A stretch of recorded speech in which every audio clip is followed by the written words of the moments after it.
Madam Clerk, let's see, are we talking to Sean or Liam?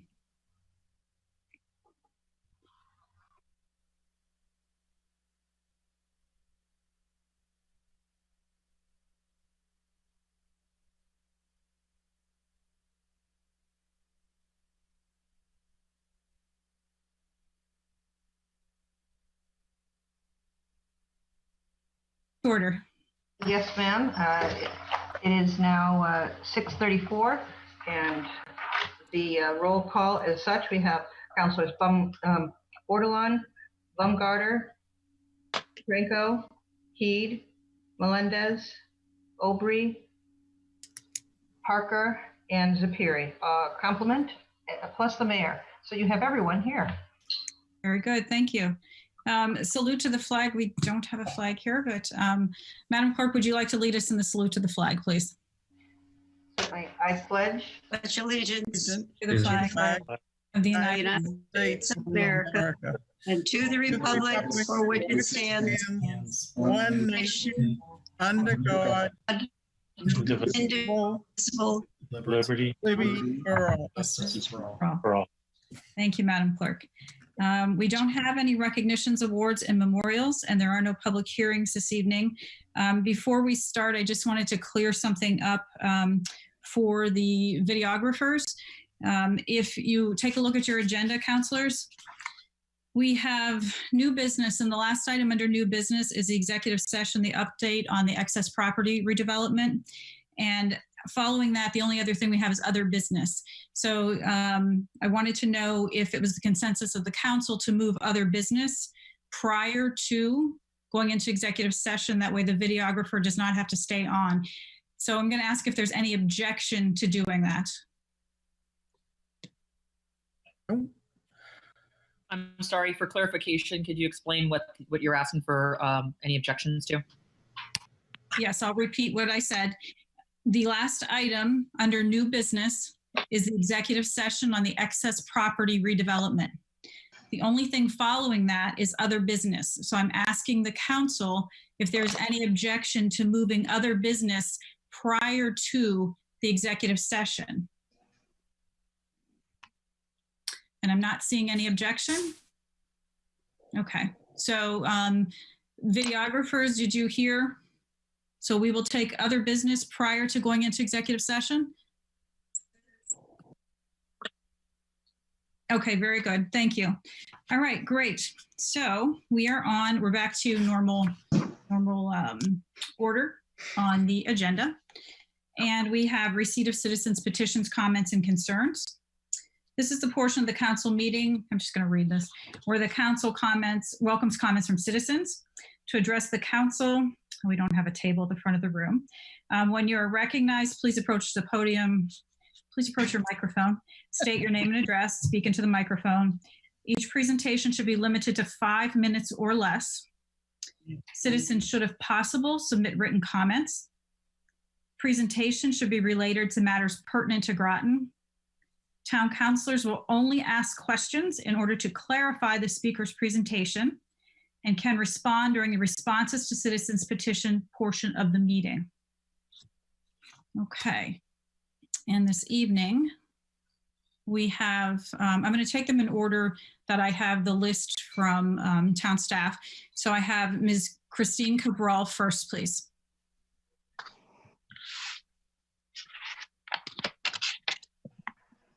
Okay, hi, can you hear me? Yes. Hello? Great. Yes, thank you. Thank you. Okay, so thanks for having me today. I appreciate having the chance to tell you about a current issue that we're dealing with the school board and the PBSC, the new building committee that's making decisions about the new middle school. And I think that I really just want you to hear kind of about what our struggles are currently in this town. I'm a taxpayer, lived here 14 years, raised a family. I have 4 children. 3 are in high school this year. One's in elementary school.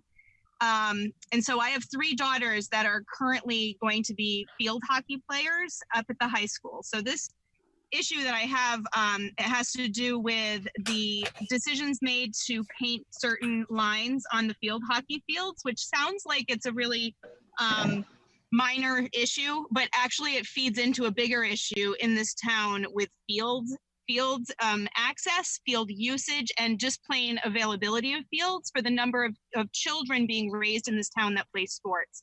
It does not meet the needs of the youth of Groton.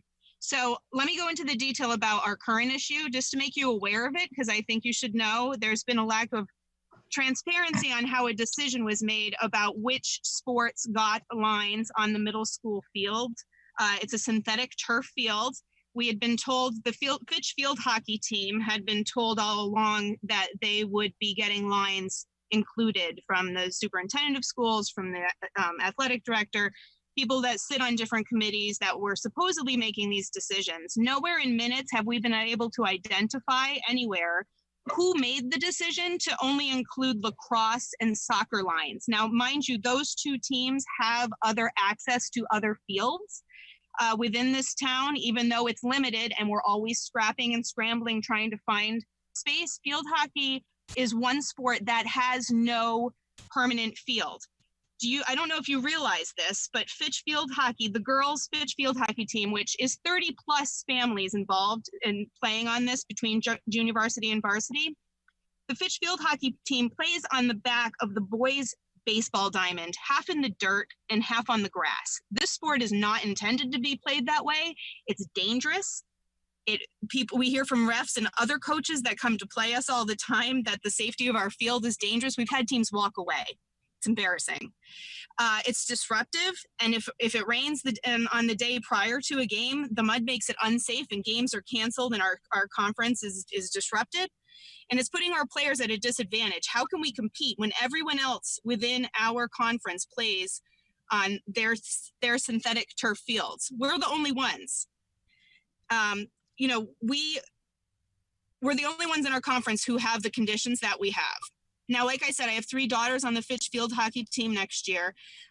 It's been a wonderful experience for us. That we're really excited for the upcoming season. And, the unfortunate truth in Groton is the constant struggle, not only for fields for all, but especially equity with girls' sports and having access to fields to play. So by not painting those lines on, it really sent a pretty clear message to the girls of Groton Public Schools that they didn't find their sport worthy of investing in permanent lines and playtime on a turf field. We have no transparency on how the decision was made to exclude Fitch field hockey in the equation. It's not numbers because we have numbers. So what was it? That's my question, and we don't have transparency on that answer. I've heard rebuttals so far. They're putting in a grass field next to the turf field, apparently, that you can use. And you know what? The sport is meant to be played on turf. That's regulation. If we were to win and go far, and our team is really good, considering we're playing on the back of a baseball diamond. You have 1 minute, ma'am. Excuse me? You have 1 minute. Okay, sure. And when you hear that the grass field next to the turf can be used, that's really putting us as second class, the girls' sports program as second class citizens. That's not an acceptable answer. The first question is about, who decided that field hockey wasn't worthy of it? And then the second question is, what data was used to make the decision in the first place? I respectfully appreciate your time and consideration and just understanding that this is a real issue in this town to raise our children in a town where now we have a, beautiful new school situation is going to be happening for us in the near future. And to not have fields and to have decisions being made that aren't fair to one gender is something that really needs attention. Thank you. Thank you, Mrs. Cabral. Next, we have Nancy Codian. Mayor Granatowski, oh, yes. Am I on video? I'm not sure. I'm only seeing your screen name. And so, video. Ms. Codian? How do I get on video? I'm sorry. Are you on a laptop? I'm on my phone. Let's see. I always use my laptop except for one time, and it didn't work out well when I used it. Sorry. Mr. Burde, do you have any recommendations or do any of the counselors? Not offhand, no. I always do it by a laptop too, or an iPad. I can jump in. At the bottom of her phone, she should be able to see what we see, and she should be able to click start video. Okay, I see. Raise hand, chat, more. Press more. Okay, it says disconnect audio. No, never mind. Just talk because we don't need to I will see just read my piece, and I will email it to everyone as well. Good evening. My name is Nancy Codian, 97 Front Street in Noank. I've lived in Noank for the past 18 years and have been involved in several organizations on a volunteer basis, including the Beautification Committee, the Noank Historical Society, the Noank Cemetery Committee, the Groton Census Task Force, and the Authority, for which I serve as chair. And in that role, and as a taxpayer in Groton, I want to address you this evening to try and clarify some misconceptions of who we are and what we do and what we're proposing for the Noank School property. The Housing Authority operates 2 developments, Pequot Village on Pequannock Road and Grasso Gardens on 117. We provide housing for the elderly and disabled. These apartments are income-based rentals. In order to maintain and improve these, we have created an arm of the Housing Authority, Greater Groton Realty Corporation, which is a nonprofit entity able to enter into development and raise capital to help support the Housing Authority properties. Our interest in the Noank School property is not to create another development for the elderly and disabled, but to create a pocket neighborhood which would incorporate most of the concepts put forth by other groups. This type of housing, which is also referred to as conservation housing, is better for the environment than traditional standalone homes. There's less grass to water and mow, and there's less pavement and stormwater to manage. In addition, we plan to design the homes to passive house standards. They would be totally energy efficient, utilizing geothermal and solar energy.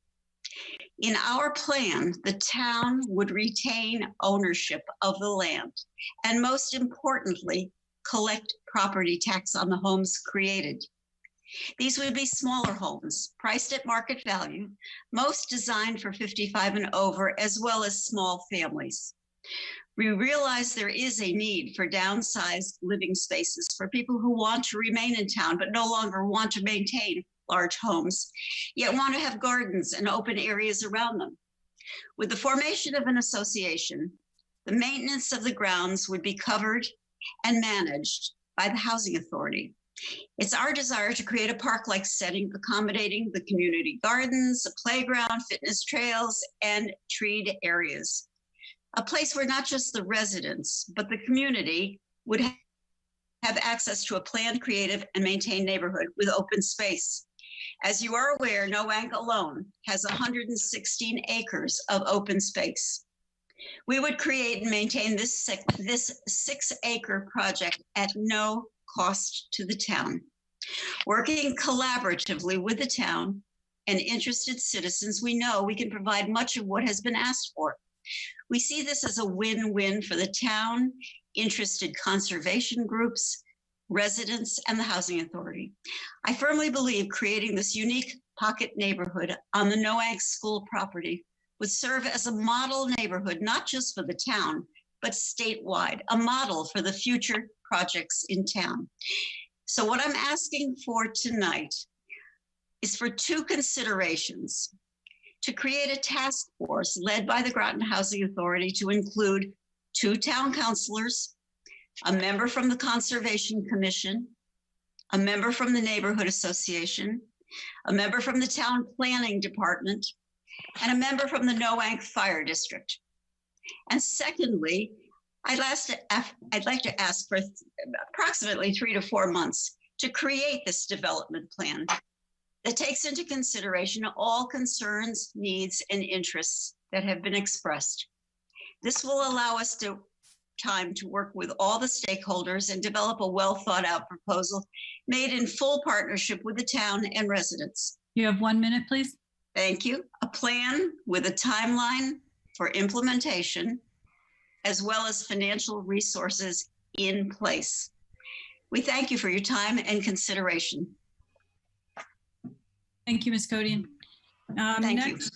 Next up, we have Michael Noel. Good evening, Michael Noel, 100 William Street. Hey, I was very happy to hear that the council agreed to keep the Noank School property as a green space at the June 23rd Town Council meeting. Thank you for that. We just need to figure out how to lock this in legally for the next 50 to 100 years for future generations to enjoy. I believe that this is the key. I'd be willing to help out if you guys need help figuring out how to do that. There are over 180 evergreen trees and 17 fruit trees planted 4 to 5 years ago. And I'd hate to see this cut down as they're doing pretty nicely now. We don't have to start completely over from an empty lot. And I'd hope that we'd please try to keep these areas as is. Also, please remember that the Noank Fire District is a resource that the town could possibly use to manage the park. They have experience. Again, thank you for keeping our town moving in the right direction. Our grandchildren will thank you. Thanks for your time. Thank you, Mr. Noel. Next is Eugenia Villagra. Okay. Hello, everyone. My name is Eugenia Villagra, and I live at 76 Riverview Avenue in Groton. Thank you for the opportunity to speak about the Noank School property on behalf of Groton Conservation Advocates. GCA's preference for the school property is that it be permanently protected as open space or a park. And the last time I checked, on June 23rd, more than 80% of the letters received by the council were written in support of keeping that space open rather than developed. In addition, the town staff recommended that the town not sell the property, and the Noank Fire District made it clear that their preference is that the town retain ownership of the property and lease it to Noank. And the Conservation Commission has stated that the greatest value to Groton is that the property be preserved as open space. At the June 23rd meeting, there was some concern that a precedent would be set if the property is set aside for open space now. We think that a precedent was set 6 years ago in 2014 when the council voted to retain the property and establish the Noank School Property Public Gardens Task Force. In other words, preserve it as open space. In early 2019, the town council only voted to end the task force. They did not decide on land use at that time. At the June 23rd COW meeting 2 weeks ago, the council took a consensus vote not to develop the property. Despite that decision, the Groton Housing Authority is campaigning to develop the property. During their presentation at the COW meeting 2 weeks ago, the Housing Authority Executive Director Robert Capoletti was unable to answer the key question about how much open space would be accessible to the public after 12 to 15 or 18 houses are built on 6 acres of land. From the environmental perspective, developing the land will certainly involve covering the majority of the land with impermeable surfaces like access roads, driveways, and roofs, which leads to increased runoff and more heat, less carbon offset, and only an undefined fraction of open space remaining for the community garden and a trail. The best option for all of Groton would be to go forward with elements of the Noank Woods and/or the Kent plus Frost Bumgarner plans, both of which will provide for many more trees, carbon uptake, picnic tables, a place to plant a garden, remember a loved one, play soccer, or simply play catch or fly a kite. When it comes to this land use decision, please make a decision that prioritizes our children. A housing authority development would service far fewer of Groton's people than a park.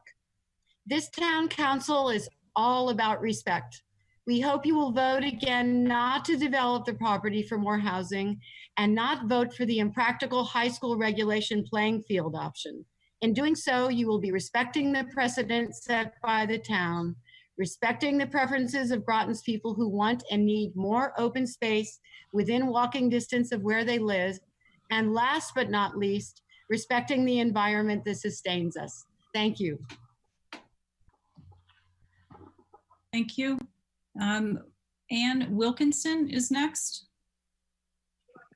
Thank you. My name is Ann Wilkinson. I live at 10 Harbor Court in Noank. I share a property line on the west side with the former Noel property, and I just wanted to support the last two speakers. One, letting the permitting the Noank Fire District to manage the park and not have any building happening over there. I've lived in this neighborhood for over 30 years, and I've shared the property line with the school for over 25 years. You know, we're a quiet neighborhood, and I'd like it to stay that way. My neighbors and other volunteers have done a wonderful job of maintaining the open space and gardens, and I'm confident that under the jurisdiction of the Noank Fire District, it will remain as open space and not include any playing fields. I want to be really clear that I'm not in favor of building anything on the property, mainly because that would create much more activity, including traffic and noise. And as we know, studies have shown building housing doesn't make economic sense from a tax perspective in terms of taxes paid versus the cost of education for any children in that housing. So thank you for considering my position as an adjacent landowner, and thank you for all the good work that you're doing. Thank you. Mr. Burt, that's all that I had signed up, and I'm not seeing anyone else on the list to speak. I do not have anyone else either. Okay. All right. So where's Madam Clerk? I'm here. Did you have things you wanted to read, Madam Clerk? I was asked, yes. Margie Gookins, she doesn't, let's see, she's 26 Daniel Brown Drive, Mystic. She says she'd like, her last inquiry has not been answered, and she would like both her inquiries as well as responses that she received on the first inquiry from the mayor read to the public record. So in addition to the perfunctory answers I received, they of course brought on many more questions regarding committee meeting of June 9th, 2020. One of the biggest questions that she has not been addressed is the purchase of the property by requesting 75% purchase grant. She says she would like the councils to answer this question.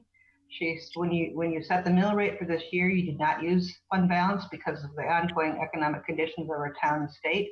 She said she appreciated that gesture at the time, even though her taxes would increase. She asked why it's acceptable to spend fund balance on a large piece of swampland.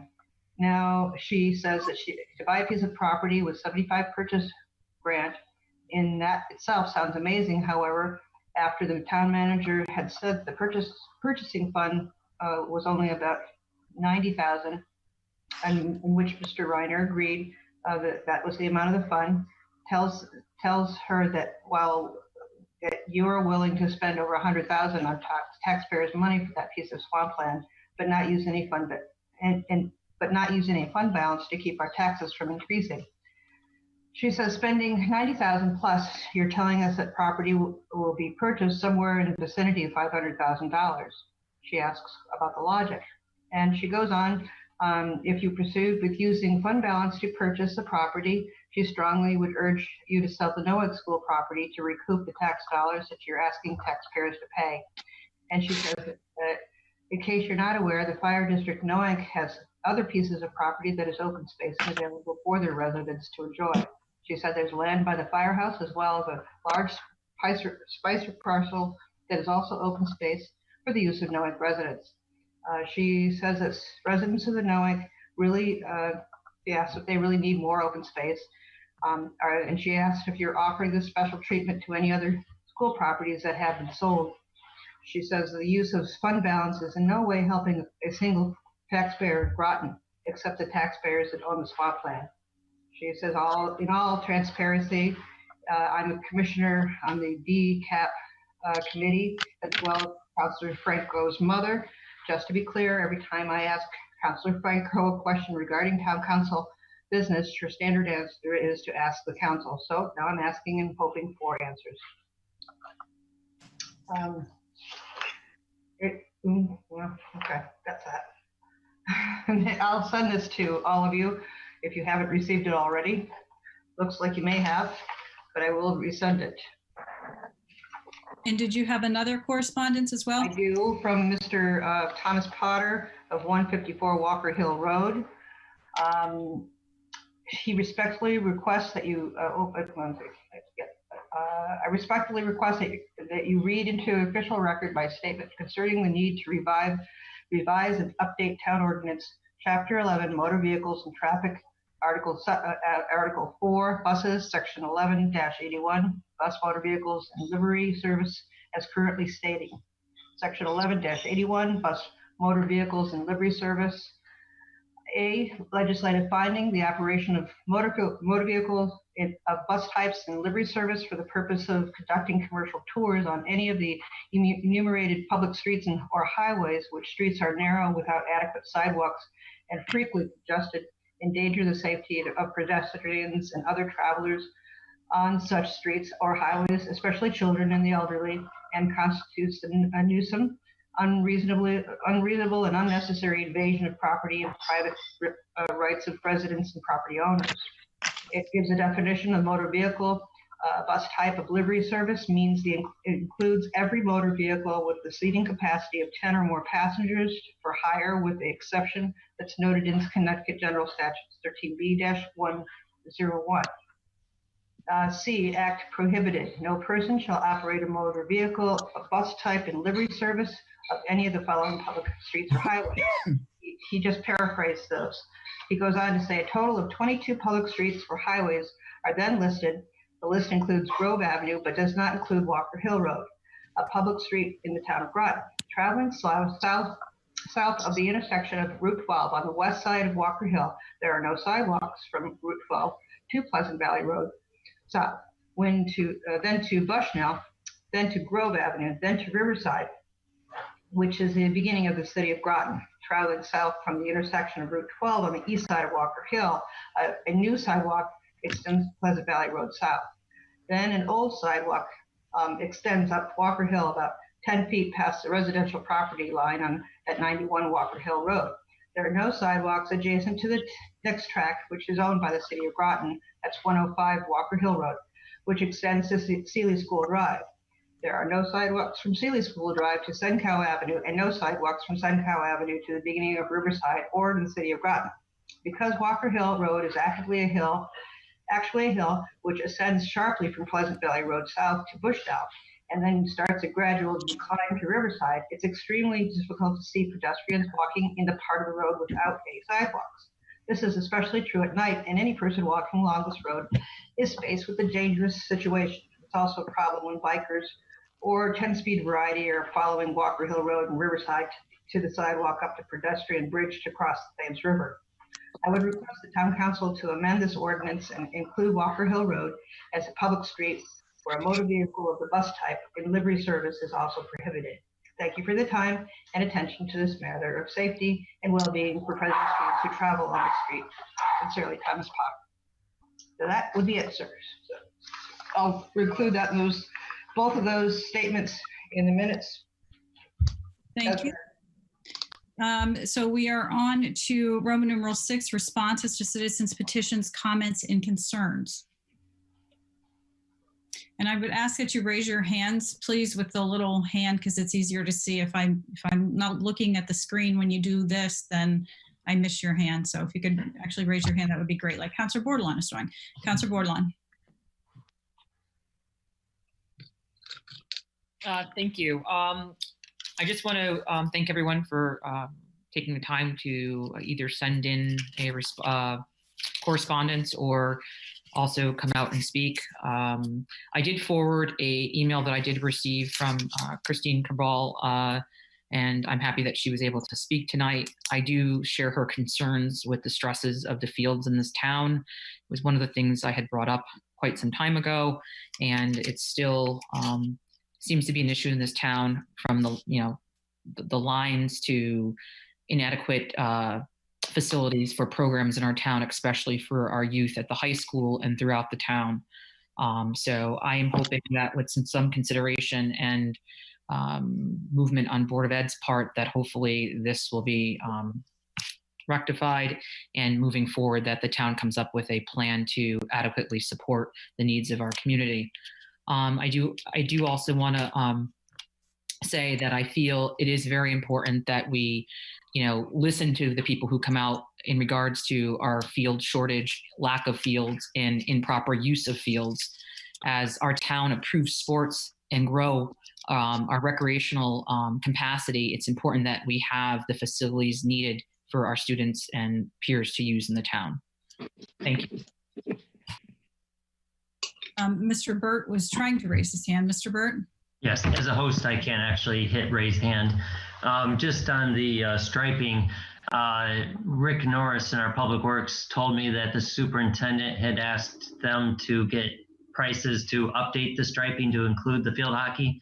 They have the price, I think it's somewhere between 30 and 35,000. That goes to the Permanent School Board Committee for consideration on this Thursday. I believe it's at 6 p.m. You can check with Lisa Hilton to get the exact details, or on our website for how to attend that meeting. But that is on the agenda for 6 p.m. this Thursday. And I would just add that is a public meeting, Yes. so you can attend. And just to note, at this point, this one is a live meeting, though there should be a remote option. But I would check with Lisa to double check the best way to. It is a live option there, but I think you should be able to do it remotely too. Just, and to clarify my statement, it's a meeting open to the public, but not necessarily a public hearing. So just to clarify that. Okay, we have Councilors Franco and then Heed. I'd like to thank everybody for coming and speaking. And I would like to most notably mention that I also have concerns about sports fields in Groton, and I have brought this, I don't know if you guys can hear this, but my dogs are going crazy. Hold on a minute. So, sorry about that. So there is a task force for the sports fields, and most notably when it comes to the high school, there is a lack of soccer fields, lacrosse, field hockey, and softball. So this has been discussed at those meetings, and how some of these teams are playing down at Quantic Plains, which utilizes the town fields, which takes away from the town. And it also, they play like softball over at Washington Park. And like you said, the field hockey is on top of the baseball field. And so I, of all people, understand what's going on with the fields. And that's why I also have been talking about fields at Noel Gardens, because I think it might just match a need that we have in our community, in our schools. At least the high school, that there's a lack of fields, and what can we do about that? And this is a prime piece of property that's located near the high school that could be utilized for this, surrounded by possibly a park-like setting. I will ask my counselors when the time is right to maybe know how much time was given to the Housing Authority to become prepared to the meeting regarding the Noel property. I think I have been hearing some things that there wasn't much time from when the invitation went out to them to when they had to prepare, especially during COVID, and where people were having hard times getting together, and then showing up at our meeting to make a presentation, and if they had time to adequately prepare for that as well. I would like to notate that from what my perspective was, the council made a consensus not to sell the Noel property, and we did not make a consensus on what would be done with that. So although I am a big proponent and fan of having sports fields up there that would benefit the whole town, we have not made a consensus as to keep it green property or what we would do with it, other than not sell it. And I did want to notate that the town did not give advice, and I would check with Mr. Burt to clarify that the town did not give the council advice on what we should do with the property. They gave us options, but they did not say we should keep it as green property. That's correct. We did not get any opinions. So I think there might be some, misadvice out there that the town is actually backing this, the green property proposal. So I just wanted to clarify that as well. And thank everybody for coming out and speaking and sending in letters. And just to let you know, my email has been inundated with lots of emails lately. And thank you. Councilor Heed is next. Yes, thank you. I wasn't going to reply, but I think I probably should. Just want to respond to the idea of purchasing open space for the town and what the grant options are. Can't really discuss the initial introduction from John Reiner when he came to us about the property because that was an executive session. But know that this has all kind of happened recently. So that being said, there was one suggestion that we could get 100% grant. And I have a few notes I took talking to John Reiner about these different grant options. And that particular grant is what's called a Recreation National Heritage Trust Program, which is basically it's a federal program, and the state of Connecticut's Department of the DEP has to actually apply for it. The town doesn't apply for it. So the idea is that at this particular moment, this is the grant that we know of. This is the grant that we can, the 75%. This is the one that was initially brought to us. So we're proceeding, or at least I think I'm supporting proceeding along this path at this time with the understanding that we don't have a purchase agreement. Nothing is committed, and there will be plenty of time to look for additional grants or to apply for other grants, not to mention other opportunities to raise money. So this is not a done deal. It's just I'm supporting a process that moves the idea of the purchase forward, but it's not committed. So that's all. Thank you. Thank you.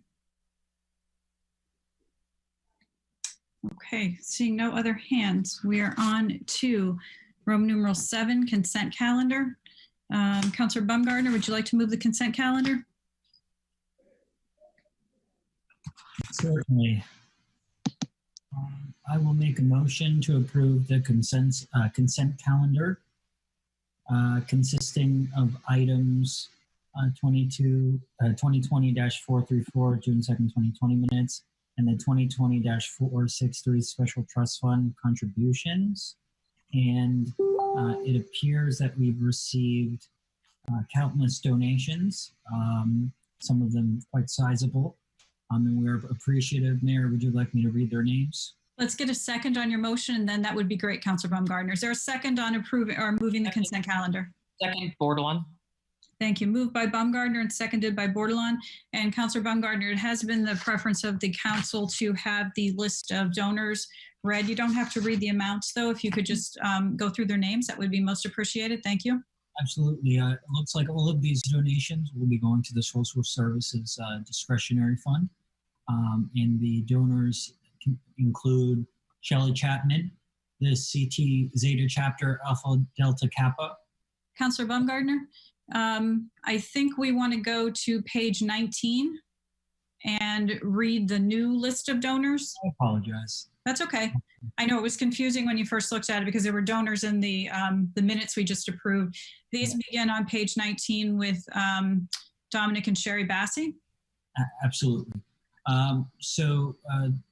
Donating are Dominic and Sherry Bassi, R. Curtis and Marina Brand, Joan Butler, Chelsea Groton Foundation, Virginia Kent, the New London NAACP Youth Council, Perota, Richard and Rosemary Perota, Peggy Straub, Timothy and Penelope Sullivan, Lee Vincent, Groton Alliance for Substance Abuse Prevention, Freeman and Cheryl Beal, Jean DeGruth, Carolyn Richard McCarthy, Kenneth and Barbara Porter, Diane Cohen, Joan Feeney, William and Patricia Rabbitail, St. Andrew Presbyterian Church, Lee Vincent, Captain Fred and Gail Yeo, Bill and Adrian Loweth, the Child and Family Agency of Southeastern Connecticut, and Lucas Sarver. So moved. Thank you for reading those, Councilor Baumgartner. Discussion on the minutes. Councilor Franco. I'd like to ask Mr. Burt, is this all inclusive? Because I think I've asked this before about this list. Are these people that have donated money to the, let's just say the food pantry? Yes. Locker? Because I can recall, I can just speak for myself. I had made a donation and I haven't seen my name come up through here. So I'm wondering if this is all inclusive. I know of other people that have donated money and I have not seen their names either. So I'd asked once, but I'll double check and I'll ask Lisa tomorrow. just, I mean, I, like myself, I can say it was probably back in maybe March, April. And here we are in July or June, July-ish. And I haven't seen some names come through. I will check on that. Thank you. And I'm not seeing any other hands. Mayor, Who was that, please? Andre. Councilor Baumgartner, yes. Two things. One on page 7 of the meeting minutes. It states Councilor Baumgartner thanked the chief for attending the meeting. So in the line 3, rather than crime prevention and restored practices, it should be restorative. Does the clerk see where Councilor Baumgartner is referring? Yes, I do. Thank you. Thank you. And the second thing, the last sentence in the second paragraph on page 7, it says the town manager asks questions on behalf of the council. There's no period at the end of council, and I'm not sure if that seems supposed to go there. No problem. Thanks for noticing. Yeah, no problem. And that is all. Thank you. Councilor Heed has his hand up. Just a spelling error on page 2. I'd be remiss if I didn't point out my last name is misspelled. 3 E's, but only 1 D. Thanks. Okay, and I'm not seeing any other hands. So all those in favor of acceptance of the consent calendar, please say aye. Aye. Aye. Opposed? Abstentions? So moved unanimously with 9 councilors. Thank you. We are on to communications and reports. And we will begin with Councilor Baumgartner. Do you have any communications, sir? I don't believe I do. So nothing to report. Thank you. Thank you. Councilor Parker, any communications?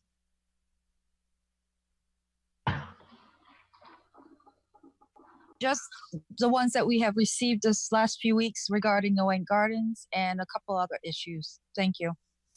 Thank you, Councilor Parker. Councilor Franco, any communications? I have received numerous emails from all kinds of town citizens about numerous issues. Also would like to take this time to thank our police department for things that they've done in our community. And I know it's a very hard time with everything that's happening in our nation and locally. But I think right now it's probably a very difficult time for them. These are people that are living, some of them are living in our community and working in our community. And I think they're trying to be as transparent and working with citizens who have concerns and issues, and they want to see good policies as well. But I think they're also having to deal with a lot of backlash for things that are happening even outside of our community. And I would just like to thank them, and I'm glad that they're willing to come to the table and work with us and the community and help us go forward with possibly seeing some changes and some positive changes that may be good for everybody. So thank you. Councilor Heed.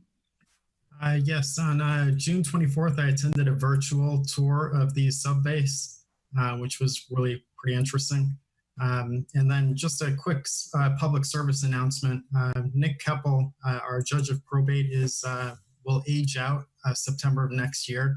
And the governor is allowed for a special election this year for his replacement. And there was a convention held last week. Beth Lehman has been nominated for the Democrat. I'm not sure who was nominated for the Republican, but the point is there will be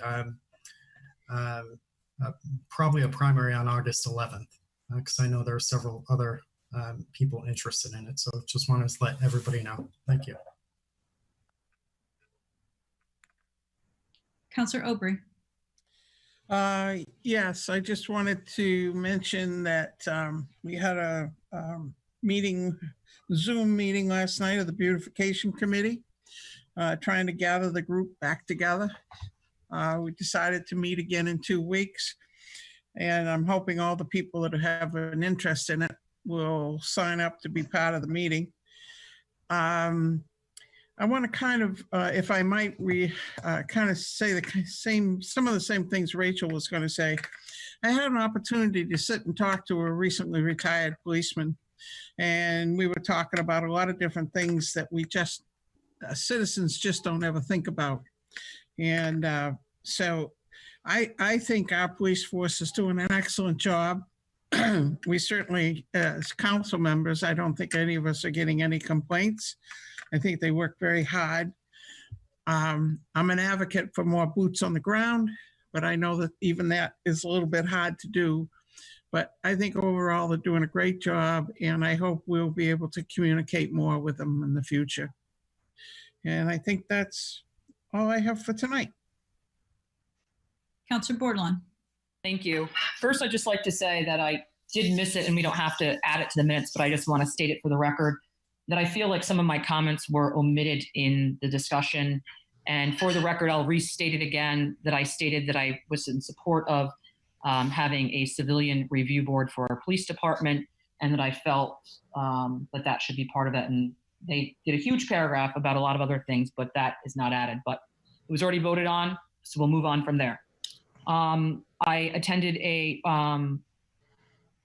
the sports fields meeting, the task force for looking at ways to improve or rebuild and add sports fields. I also attended the short-term rental group, working group.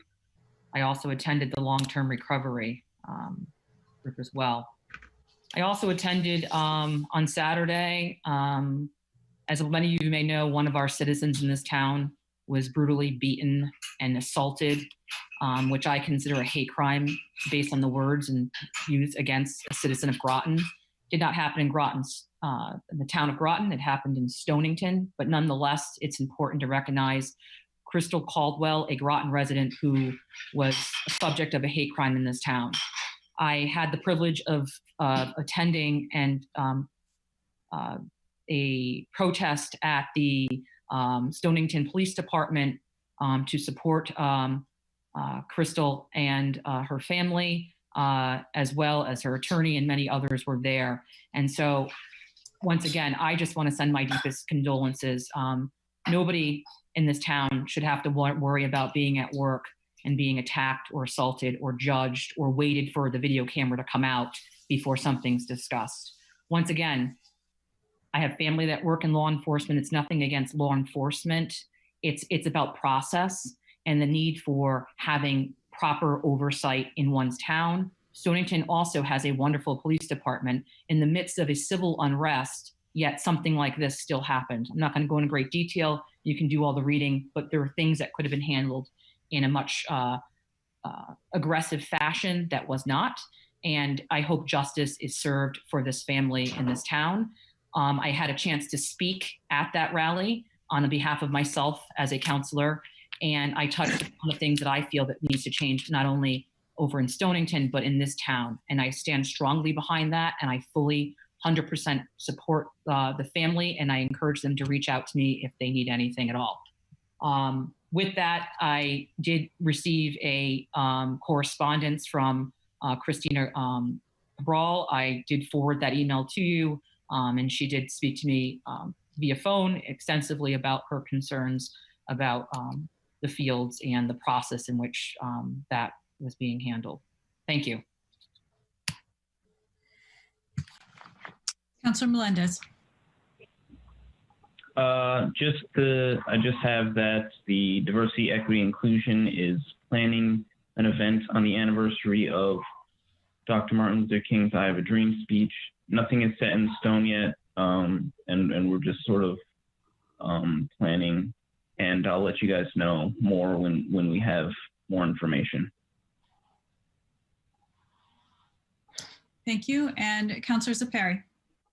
I just wanted to say that our police department has done an excellent job in Groton.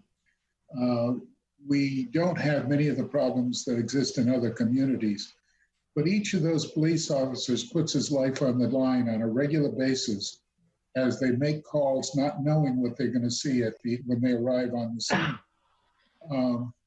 I think we owe them a debt of gratitude.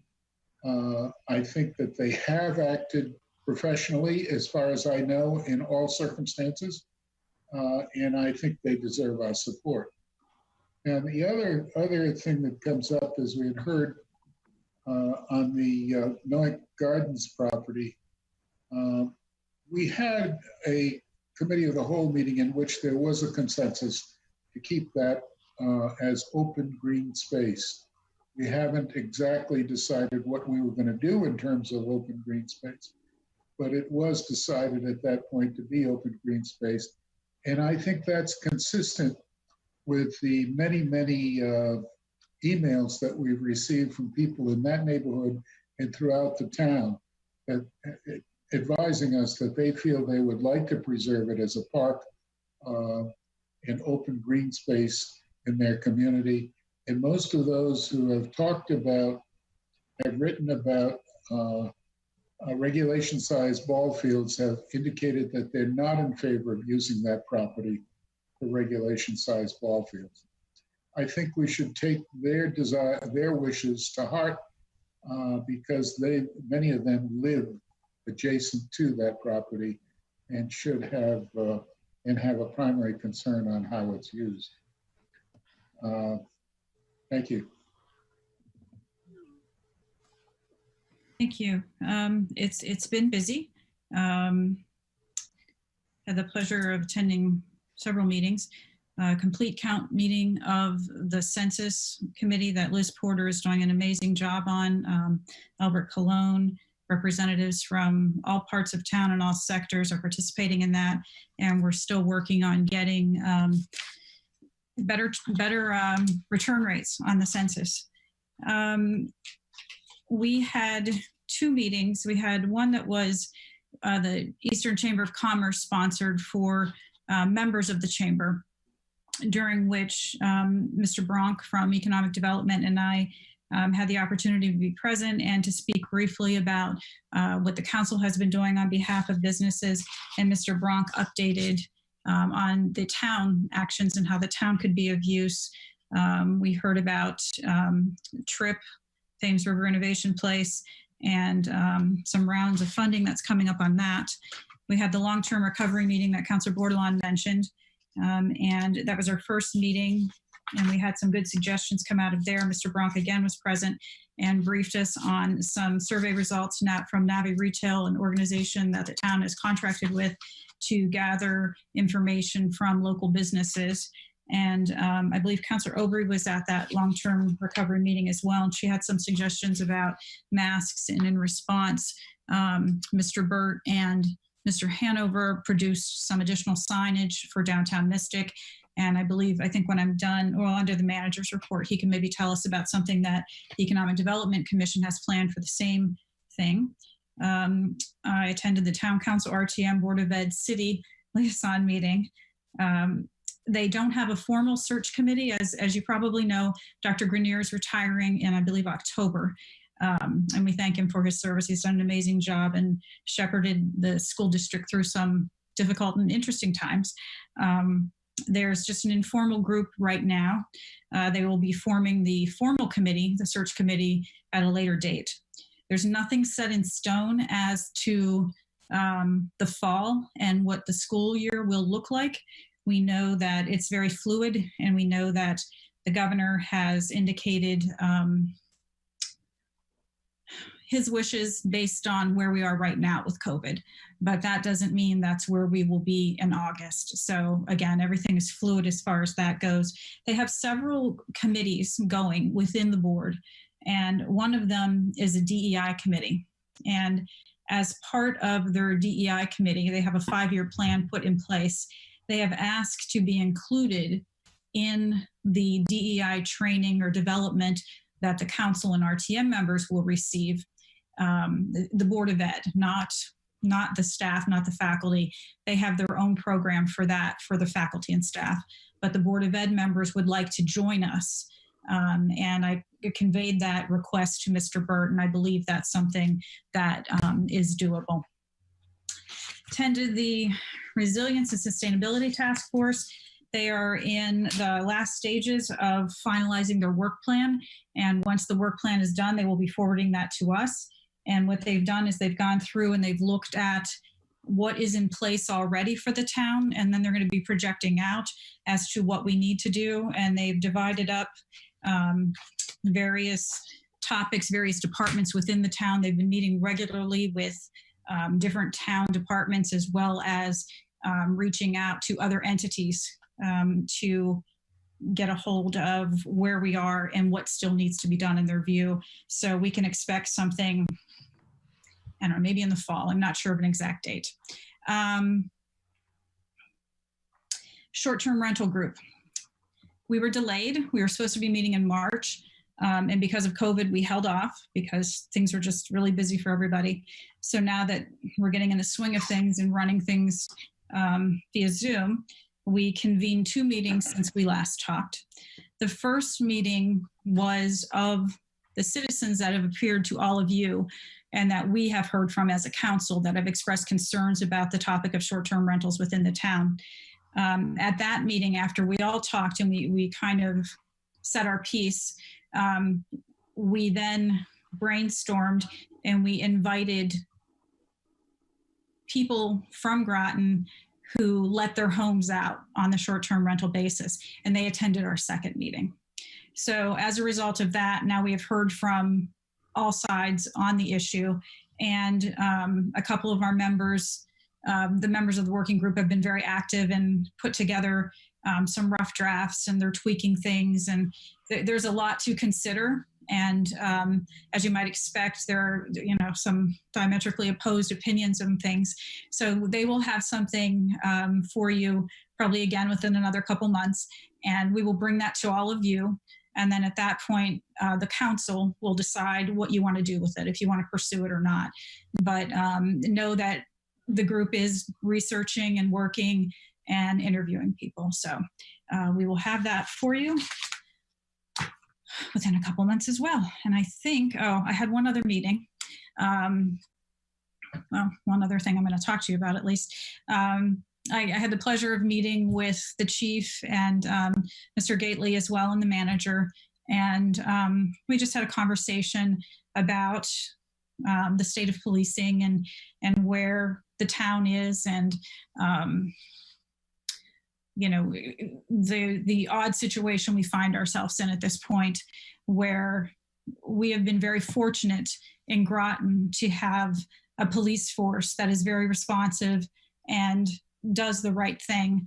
But we are amidst this bigger national movement where there are bad police departments out there, and how it puts our local force in an awkward position. And I just want to say, we're supportive of our police department.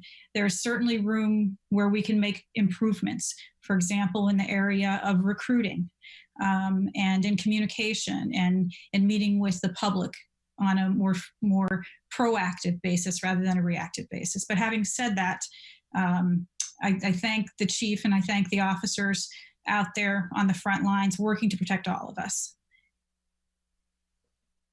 Okay, I think I covered all of that, and Did I skip any counselors? I see Councilor Borde, but I just want to make sure I didn't skip anybody. Did I miss anybody on the first round? Okay, Councilor Borde, go ahead before we move on.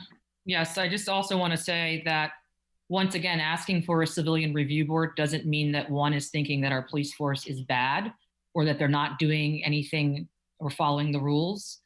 Once again, look at Stonington's police force, didn't have a lot of incidents, and look at what they're dealing with currently. Representative Nolan, who also is an African-American cop, also has spoke openly about, at the protest, about having review boards. So I think it's really important that, you know, as we thank the cops tonight on here, that we are thankful that nothing has happened, but having a proper, transparent process, make sure that such things haven't happened, or maybe we just don't know about them. It doesn't have to be under this particular police chief or any other chief. We can't sit here and say that nothing has ever happened in the town of Groton. We just have not known about it. I can't say that my children have never lied or did anything wrong, or this person, maybe I haven't caught them. So to say that, we're not in a position because we're not reviewing all the records. Currently, our policies are still being updated. They're not fully transparent or put together yet. So what I'm asking for again is to have a transparent civilian review board, which includes other people outside of the municipality that have a different stake in the response and the transparency of the town. And I encourage that we bring other towns in to talk about their process in which they have. And I encourage us maybe to invite Representative Nolan to come out, who is also an African-American cop that could speak to this. Thank you. Clerk of the representative town meeting. Okay, so the RTM will be meeting tomorrow. And we have some rules that have been reviewed and possible changes. So it'll be interesting. It'll be a 7:30 meeting. It will be via Zoom. The information on the Zoom connectability will be posted tomorrow. We never get it until the day of or the day before, but we didn't get it today, so we'll get it tomorrow. So that will be posted on the website. So that's all we have for the RTM. Clerk of the council. Clerk of the council, just wanted to update you on the August 11th primary. The Secretary of State's office, many of you on the council already know this, and anyone listening might already be aware, but the Secretary of the State has hired a mail house to mail out applications to every registered Democrat and Republican in the town of Groton, an absentee ballot application. Now, these applications are unique to this race, to this election, and you'll notice when you do get one, if you are registered with the party, you will get one. There's a barcode at the top, and there's information relating to COVID-19 and specific to the excuse that you may use to vote by absentee for the primary. So there's a postage paid window envelope that you will use to return that application to the town clerk's office. And actually, the site town clerk, it says town of Groton. And actually, I've probably already received over 500 applications, and our system for processing those is not up and running yet. It's a modification to our current Connecticut voter registration system, which has all of the signature cards and voter history information through. But if anybody's interested in seeing how this process works, I really invite you to come to my office, just make an appointment, or even stop by and I'll tell you if you can hang around or not. You'll be able to tell, frankly. Just wear a mask because we're all being masked. But I'd love to show you how the process is going to work once it's up and running. I think it's a very safe way of voting. Always have thought it was a safe way of voting. There's really, I'm a big supporter of no excuse absentee balloting.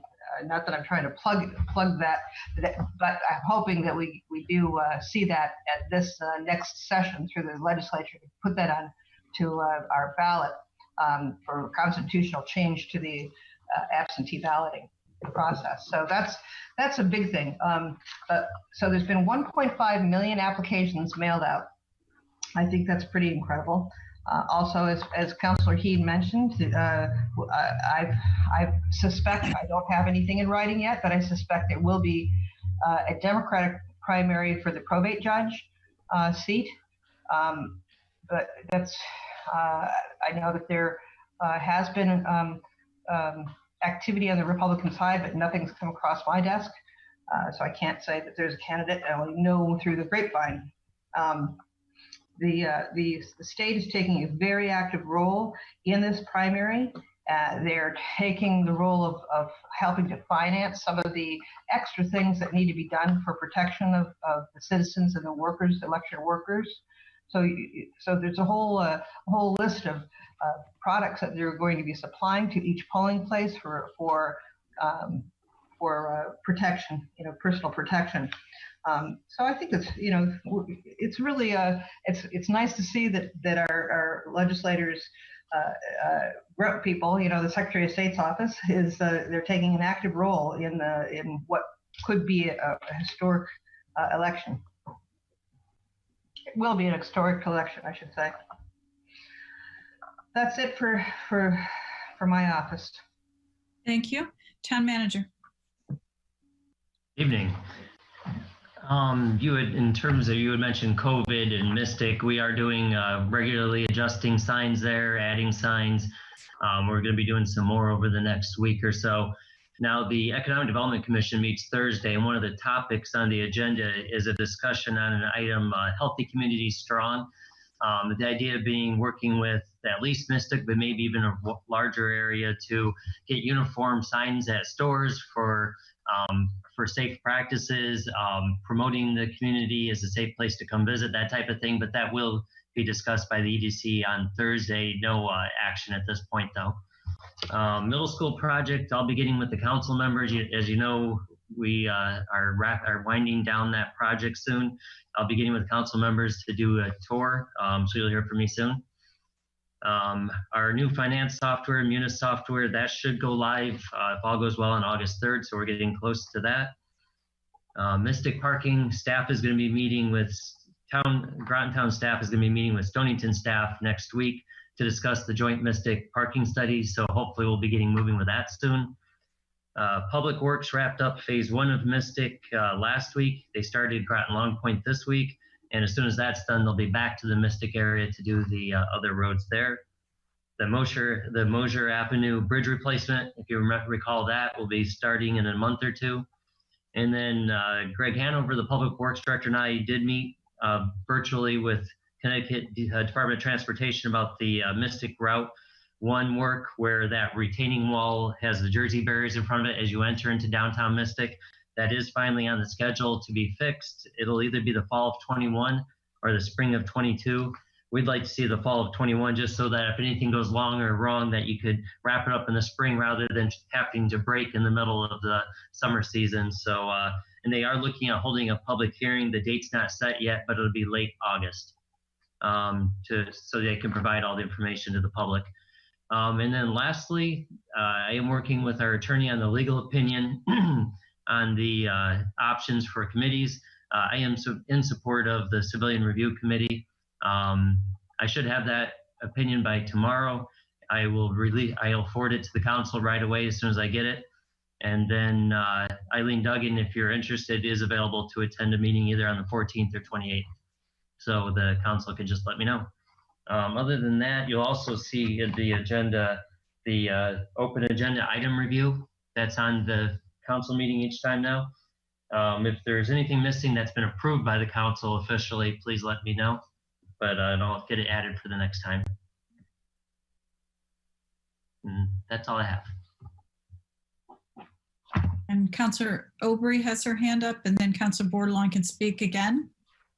Yeah, I'm sorry, I don't have a hands up thing on mine. I was just wondering, Mr. Manager, if we'd gotten any kind of report back from the, I'm sorry? Oh, well, anyways, if we'd gotten any kind of not really a report, but just how the police had made out this weekend in Mystic, and, you know, how were people receptive, or, you know, just what happened. Actually haven't heard for this weekend. I'll check with the police chief and get back with you. Thank you. Councilor Borde, I went to Councilor Obrey first because you had spoken twice under communications, but you have the floor now. That's fine, but I had my hand up first under a new item, but that's okay. I yield the floor to Councilor Obrey because she's amazing. So, but my hand was up. But anyway, I had a question for our town clerk. I wonder if we could speak a little to the polling station being changed in District 2 to start talking about that for people in the community. Great idea. There was a notification sent to all registered Democrats and Republicans. I don't know about unaffiliates, but we got orange postcards that warned, and this is a requirement under statute, warned the voters of the change of voting place. And the reason why this has happened is West Side for the second district. It's the second voting district. West Side votes, that was their voting place poll. And so we're changed to the Zabriskie House, which some people are a little leery about because of steps. I don't think there's a problem because there's a ramp, so I don't want anyone to be worried about steps. There is a ramp. What else would you like to know about it? There is publication on our website. There is publication in mail. There'll probably be something in the newspaper. I don't think the readership is great, but I don't know how else we can get it out there. I think I did hear something on the news though, believe it or not. Where did I hear that? Maybe on Channel 3 on the morning news last week. I think I heard something. So what else would you like? Cards did go to unaffiliated voters, by the way. Oh, good. Oh, good. Okay. Thank you. Councilor Heed. Actually, also on that point, I just wanted to follow up. I just basically the first time I heard about it was last week, or maybe the week before. But I kind of wonder if it's at West Side, if the real polling station is at West Side and it's being moved down to the Zabriskie House. Will we maybe think about running like a shuttle van for people who walk in the neighborhood who are used to going there, because they'll be caught some people I'm sure aren't paying attention and they'll be caught last minute on their way to work or home from work, and kids in the car, something like that. Some way to ease it, because people don't pay attention. So just thinking we should think about that. I'll certainly suggest that. Oh, sorry. I thought it was directed to me. I certainly suggest, see if we can look into something like that. It's a great idea. We usually leave rides to the polls to the political bodies, but there's no reason why we might not be able to sneak some help with the senior center. Maybe they'd be interested in assisting. I've heard that mentioned at another meeting with the suggestion of the senior center van being present. I thought it was at one of our prior meetings, but I could be mistaken. Councilor Borde. Oh, I'm sorry, Mr. Burt. I could check on that if the council is interested to see if they're available. Would the council like Mr. Burt to look into that? Is there any objection to Mr. Burt looking into that? I see no objection. Thank you for offering, Mr. Burt. Councilor Borde, did you have your hand up? Yeah, I appreciate what Councilor Heed discussed, because it's something that I had mentioned with him. With all the voter suppression going on in this country, no matter what party you're affiliated with, I understand it's not the fault of the town to change the polling station. It's just the act of replacing a building. But the constituents in that area, Republican, Democrat, Independent, unaffiliated, a lot of them walk from the senior housing there and different apartment complex within that area. And it could, create some trouble for them. And I want to make sure that maybe even putting some signs out in front of West Side starting soon, like we do the campaign sign style, stating, something like new voting station, here, just trying to the more visibility, the better, especially in that area where there's a high turnover rate of rental properties. Some of the cards may not reach certain people.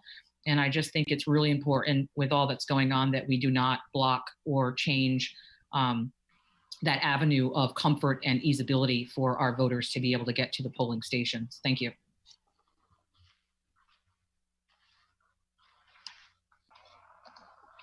Okay, we will go on to department head, superintendent, and board of ed. And I have no one here. Mr. Borde, do you have any department heads that wanted to report this evening, sir? John Reiner's in attendance, yeah, but he's here for other items. But if there's any questions for him, he could certainly speak, or if he's got something, I just allowed him to speak. Mr. Reiner, do you have anything? As I'm unmuting myself, no, I don't have anything to report at this time, but I'm happy to answer any questions if anyone has any. Okay, thank you. Okay, seeing no questions, we're on to committee reports. Nothing from committee of the whole. Rules committee. Let's go, wait. Personnel and appointments. Chairman Melendez, do you have any report?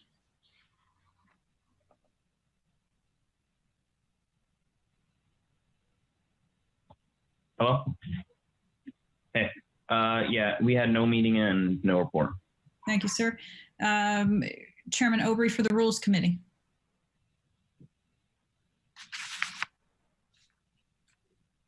You're muted. Sorry. That's okay. I'm better when I'm muted. We have not had a meeting, but we have one planned for next Monday. Thank you, ma'am. All right, that moves us. Excuse me, I'm sorry. It's next Tuesday. Thank you. Thank you, Councilor Parker. All right, we are on to new business. 10A, 2020-372-1, acceptance of open space, Briar Hill Road subdivision. And this appeared on page 23 in your packet. And I believe we are on Councilor Parker. Can everyone hear me? Yes, thank you. Okay.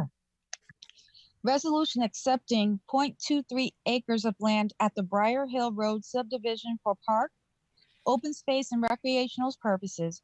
Whereas the Briar Hill subdivision was approved by the Planning Commission on October 13, 2015, and whereas the developer was required to construct a trail on the dedicated open space parcel that connects Briar Hill Road to property owned by the Department of Energy and Environmental Protection, and whereas the trail was inspected and approved by the Parks and Recreation Department, and whereas on May 26, 2020, the Planning and Zoning Commission recommended acceptance of the open space.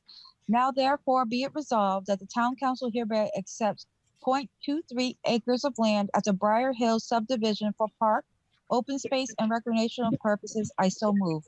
Second, Heed.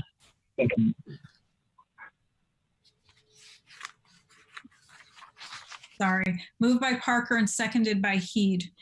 We've, for the public's illumination, we've discussed all of these items in committee of the whole. That's why you won't hear a lot of discussion this evening. Any questions or comments on this item? Seeing none, all those in favor of 2020-372-1, acceptance of open space Briar Hill Road subdivision, please say aye. Aye. Aye. Aye. Opposed? Abstentions? So moved unanimously with 9 councilors present. We are on to 10B, 2023-27-2 land acquisition. And this was on page 24, I believe. Let me just double check. And we are on Councilor Franco, please. A resolution authorizing the town manager to submit an application to the Connecticut Department of Energy and Environmental Protection for the Open Space and Watershed Land Acquisition Grant Program for Open Space Acquisition in Groton, approving town funds for the match of said grant, and to authorize the town manager to undertake actions necessary to prepare, submit, and receive said grant. Whereas the Connecticut Department of Energy and Environmental Protection issued a notice regarding the availability of grants for up to 75% of fair market value for open space acquisition for targeted investment communities. And whereas the state of Connecticut classifies the town of Groton as a targeted investment community, and whereas the town is interested in pursuing the purchase of a parcel of land in Groton for open space and passive recreation purposes, and whereas the acquisition and use of a subject parcel for conservation and passive recreation purposes would be consistent with the OSWA program requirements, including but not limited to the preservation and unique natural resources. And whereas the town of Groton has accrued funds for the purpose of land conservation through a fee in lieu of open space provisions and its subdivision requirements, and with a supplemental appropriation from the Capital Reserve Fund unassigned fund balance for open space acquisitions, and whereas the town council authorizes the expenditure of funds for this open space acquisition project, including up to 25% match of the purchase price of the property and other associated costs related to the land acquisition project. And now therefore it be resolved that the town council authorizes the town manager to submit a grant application to the Connecticut Department of Energy and Environmental Protection Open Space and Watershed Land Acquisition Grant Program for open space acquisition funds to expend funds and undertake actions necessary for the preparation and acceptance of the grant it awarded to the town. I so move. Second. Bordelon. Moved by Franco and seconded by Bordelon.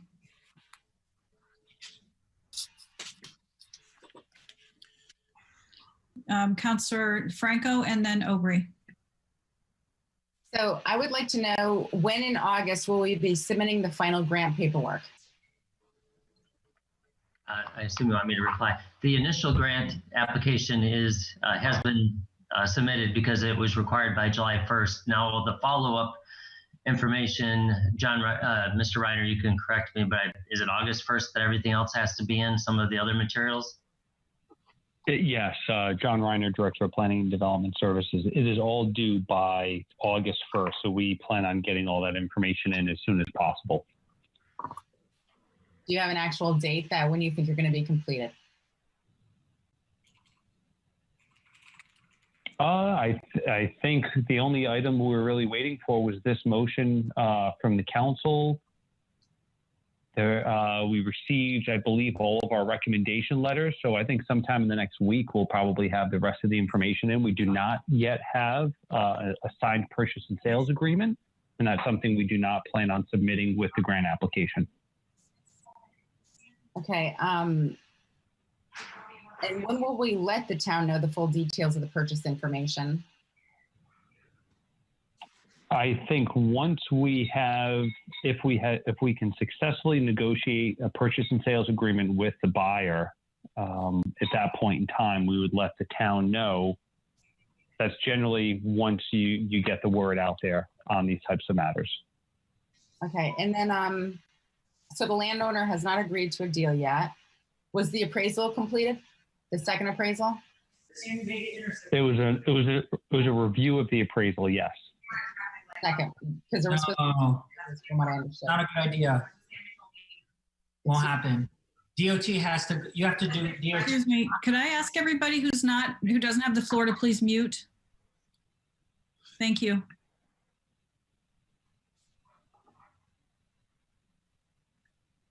I don't know who was speaking. So we completed the first appraisal. There was a second appraisal that was completed, or it was a review of the appraisal. We didn't have to do a second appraisal. We could have either have done the second appraisal or had our first appraisal reviewed by another appraiser, and that has been completed. Okay, and then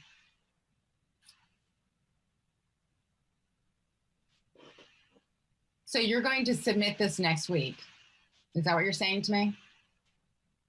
No, the grant itself, the majority of the grant application was due by July 1st. So that was already submitted.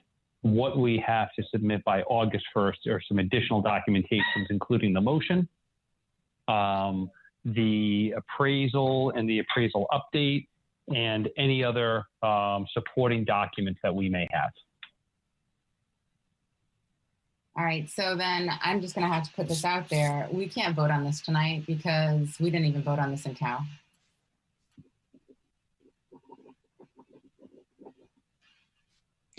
Councilor Obrey, Baumgardner, and Bordelon. Are we ignoring my comment? We cannot vote on this. We did not take a vote in Cal. It was a discussion. There was no motion on the floor. You can go back and check your notes. I already have. And you cannot then vote on something in the town council meeting if you have not voted on it in the Cal. Other councilors wish to speak. Councilor Obrey, Baumgardner, and Bordelon.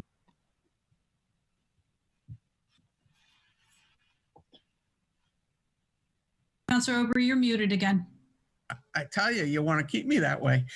I have to agree with Rachel. I think we're a little out of order with this. Not that it would not. We just need to straighten some things out, I think.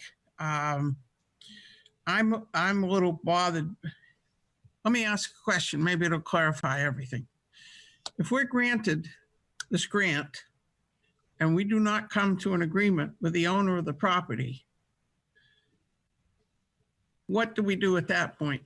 Because I had a problem with it going forward without an agreed to contract. We would then give the property, this is John Reiner again. We would give the grant back to Deep, or we wouldn't accept the money. The money would change hands at the closing. So what would happen is if we could not successfully negotiate a purchase and sales agreement, we would inform Deep that we were not able to successfully negotiate a purchase and sales agreement, and we would not be accepting the grant. Unfortunately, I've had that happen before in my career, where you apply for a grant and you think a deal is going to go through, and then negotiations don't get to the point where you hope that they do, and unfortunately have to decline accepting the grant. And sometimes you have to apply for the grant first to make sure you even have a chance of getting that funding. So there really isn't a cart before the horse on this. If we did sign or negotiate successfully a purchase and sales agreement with the buyer, with the seller, he was even aware that the entire deal is predicated on us getting the grant. So there's still other steps we have to go through before we could, the council hasn't authorized us to sign a purchase and sales agreement for a dollar amount yet. We haven't signed that. We haven't gotten the grant. We haven't accepted the grant. There's still a number of steps we have to take. Well, I guess we're going to have to get a clarification on whether we can go forward with this tonight or not. Mr. Burt, did you wish to speak? I have a copy of the draft minutes prepared by Lisa. There was a vote. It was to recommend a resolution authorizing the staff to pursue the grant. It passed 5-3. Thank you, Mr. Burt. We have. Excuse me? Was there a motion on our agenda that night? We recommended a resolution as we usually do in COW. It wasn't Councilor Baumgartner and then Bordelon. It wasn't on our agenda. Councilor Baumgartner and then Bordelon. Thank you, Mayor. I have a question regarding the resolution at hand tonight. I see, so on, pull it up real quick, I'm sorry.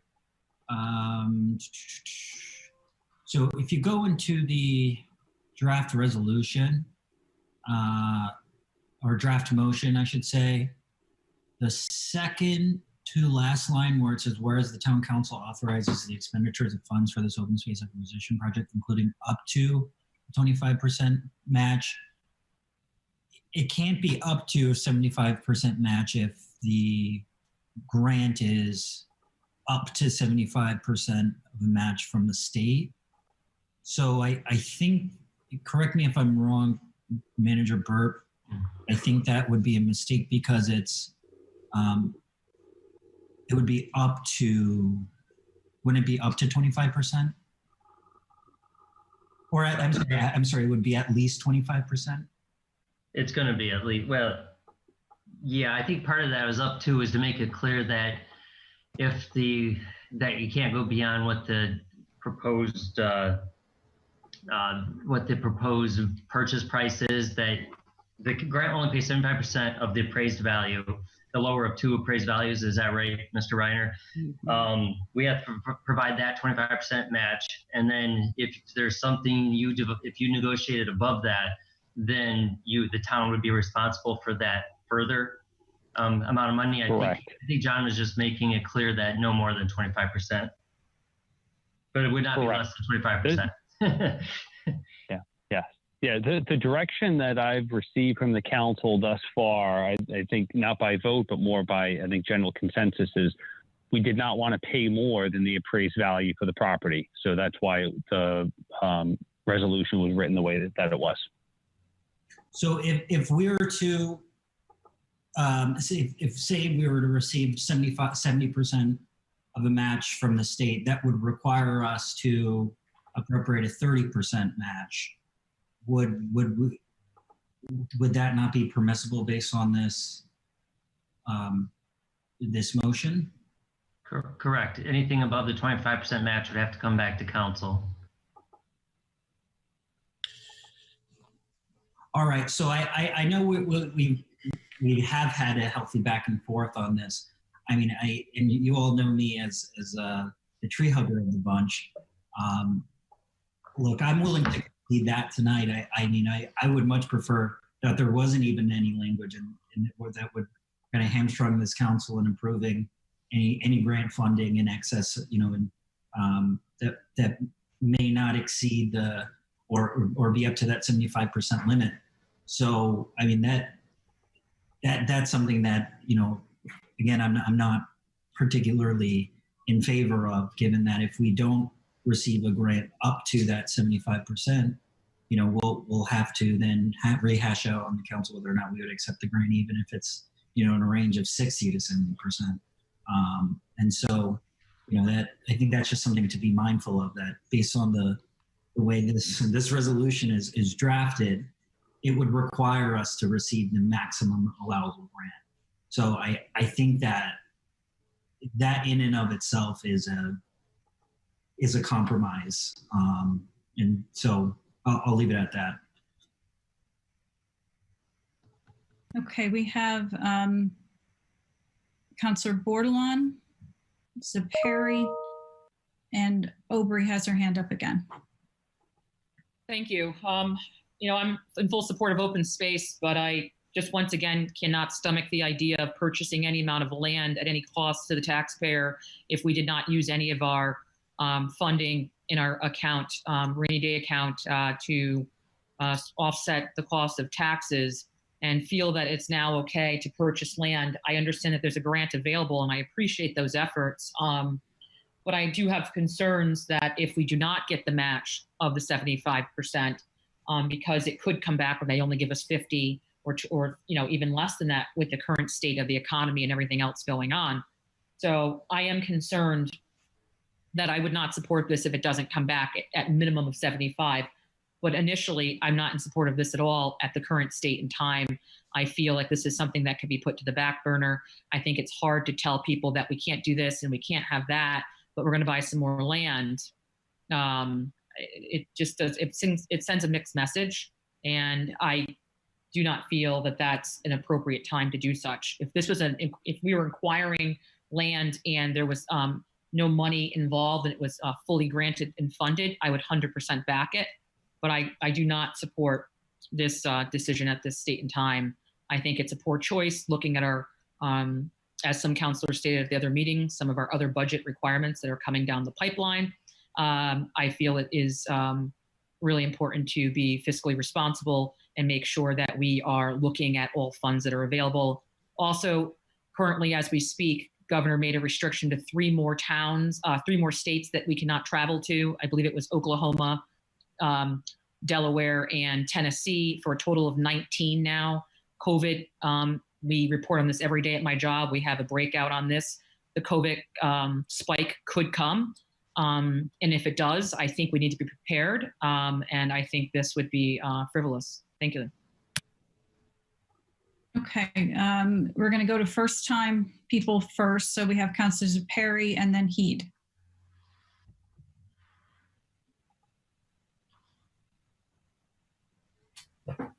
Councilor Zeppi, you're muted. I can understand everyone's caution or other people's caution about proceeding with this at this time when we're at a very precarious time. However, this is a unique opportunity and may not be here again if we don't take it now. I think this is an opportunity to obtain a large tract of land right in the middle of town. If anyone has recently driven through Westerly or walked in Westerly to see Wilcox Park and what a beautiful addition that is to the town, or visited New Britain, Connecticut, and see the park that they have in the middle of town, a large tract of land with open space. Right now, I see this land as being purchased and laid and kept as it is, sort of wild. But I think future councils at other times when the economic climate is much better, may choose to develop this as a park very much like that in Westerly or in New Britain. It would be unique in that it is, it wouldn't be totally unique, but it would be unique to most of the communities of our size, and it would be an attractive addition to the town and good for the people who live here to have that kind of an area to enjoy.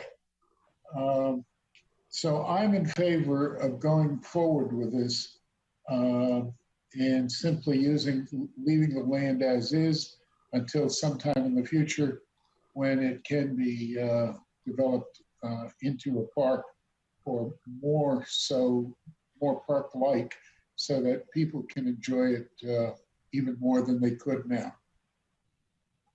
Councillor Heed. Thank you, Madam Mayor. I just want to point out we've discussed this, I think, at length during our COW meeting. Not a whole lot new to say here, other than to remind everybody that we all have our own competing priorities. We'd all, for example, love to see more sports fields, but at this time, I don't think it's the right time to spend money on something like that. But I would have, open space be a higher priority in my mind. So, that being said, I agree. Councilor Baumgartner was correct in pointing out this resolution could have been written a little bit better. But aside from that, I think it's time to move the question. So I'll make the motion. Is there a second to move the question? Second. Motion to call the question by Heed, seconded by Zeppi. If you're in favor of moving the question, please raise your hand and I will call the names. Zeppi, Heed, Melendez, Granatowski. Councilor Parker, I can't see a hand, so I'm not sure where you are. Is that yes in favor of moving the question? Councilor Parker. You're muted, Councilor Parker. Councilor Parker says yes, she's in favor of moving the question. So we have 5 in favor, opposed. Raise your hand, please. Bordelon, Obrey, Baumgartner, and Franco. So that's 5-4. Madam Clerk, simple majority or 2/3 to move the question?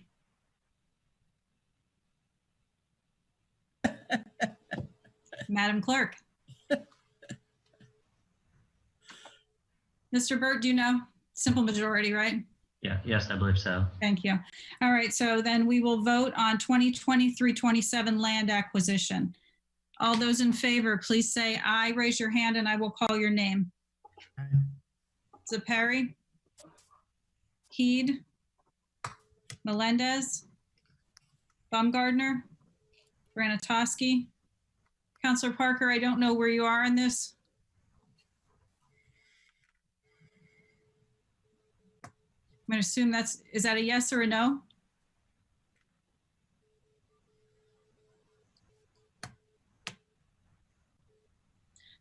I couldn't unmute me. I was trying to. We're in the middle of a vote, Madam Clerk. I realized that, but the last vote was incorrect. Excuse me? Closing debate is a 2/3 vote, according to Robert's rules.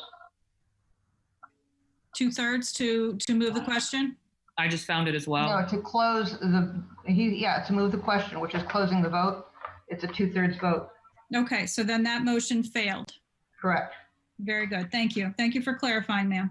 You're welcome. All righty. So we are back and we had second time speakers, unless there are any first time speakers. Let's see. I have Obrey and Franco that wish to speak again. Councilor Parker has her hand up, but I'm not sure if that's, okay, she has her hand down. All right, so Obrey and then Franco.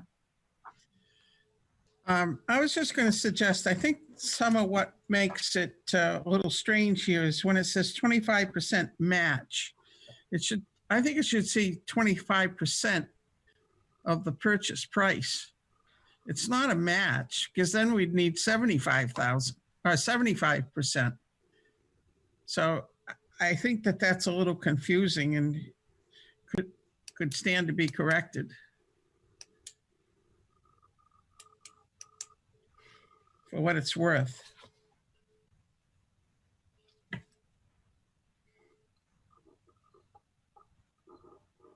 Sorry. So we have 3 hands. We had Councilor Franco who wishes to speak again, and then Councilor Parker has her hand up.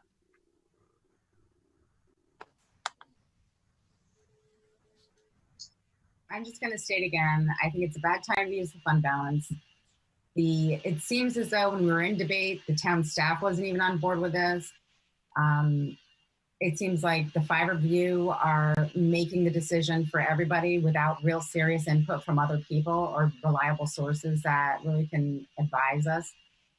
I think if you look at the future of the economy, I have not heard one person who has basically said, you know what, the next 3 years are going to be booming. All I have heard, anytime I have looked online or any kind of publications, I see that we are looking at dire economic times in probably the next 3 to 4 years. And for you to want to use the fund balance to purchase open space, this has not been said that it would be a park-like setting. This is just open space. And to put that in front of the emergencies that our town could be possibly facing in the future, I think it's irresponsible with our town funds, most notably after just a couple weeks back when everybody on this panel said, we do not want to use our fund balance for other, for our taxes or to lower the budget because we need to save this money for an emergency because of the economy and the future and how it's looking. So I think all of you have, not all of you, I'm sorry, excuse me, but the few of you that are going to be voting on this and for yes are going completely against what you just said 3 weeks ago when it came to discussing the fund balance and now willing to be able to use that. And you're all talking about, well, there's ways we can raise money. Well, when the economy is that bad, I don't know how anybody's going to be raising money for any kind of additional things. I talked to Joan Smith from GOSA. She has stated that this is one of the toughest years she's ever had trying to raise funds. And so as positive an outlook that you'd like to have, I am feeling with the economy and everything that I've heard, it's going in the opposite direction. And as John Reiner said, the landowner would probably be willing to wait a year or two, or maybe a year and discuss this again next year. But John Reiner was not given the opportunity to discuss with the owner. But I think that is why I would be waiting and try and take this up next year. So I will not vote for this, although I'm in favor of open space. But at this time and the economy, I think this is a poor time for this to come before us. And just because a grant is available right at this moment, and to do that just because when the same exact grant comes open every single year and we have the same opportunities next year to go for it as well. I just think people should look at what's in the best interest of our town and the people in our town and not go for so much of their wants, your own personal wants, and look at the bigger picture. Thank you. So we have Councilor Parker and Melendez who haven't spoken yet. I'm going to yield to them first, and then Bordelon and Baumgardner would like to speak again. So Parker and Melendez first, please. Okay, couple of things. We discussed, not all of us voted for not using the fund balance. I was in favor of using the fund balance to offset what the taxes were going to be this year so that people weren't burdened with it. 2, it is most grants, if they're not a full on grant, you have to have there's a 75%, it's either 7% or 80% to 20 to 25%, up to. The rest of the balance would come from the state. You only have to have 25% of it. 3, Mr. Reiner, if you could, if I could ask you a question. Did the property in question, did the owner say they'd be willing to wait till next year? And 2, is this grant, does it come out every year? Because this grant is not guaranteed that we'll get it. And if we don't get it, we don't purchase the land, correct? If we don't get the grant, we don't purchase the land. The property owner did not state that he would be willing to wait. He was trying to figure out with us options of how we could move this forward. Is it possible that he would wait? Yes. We didn't flesh that conversation out in full. I don't know if DEEP will still be having this grant opportunity next year. They usually have this grant on a yearly basis. There's bond funding for it at this time. That's our understanding, but I don't know if that'll still be the case next year. Thank you. Councilor Melendez has not yet spoken. Yeah, I just sort of want to reiterate what Councilor Parker had just said. We don't know if the landowner would be willing to wait a year. So if he does develop the land in next year, then we can never buy this property, ever. There's no going back on it. And then even if he is willing to wait another year, we don't know if the grant's going to be available in a year. And we would lost 70, even, and then we try and buy the land, we lost 75% of the value of the land because we'll have to, pay it at full market value, which this might, if the state's coming on hard times in this year, as some people are predicting, this might be one thing that's going to get cut. So I feel like we should take advantage of it while it's here.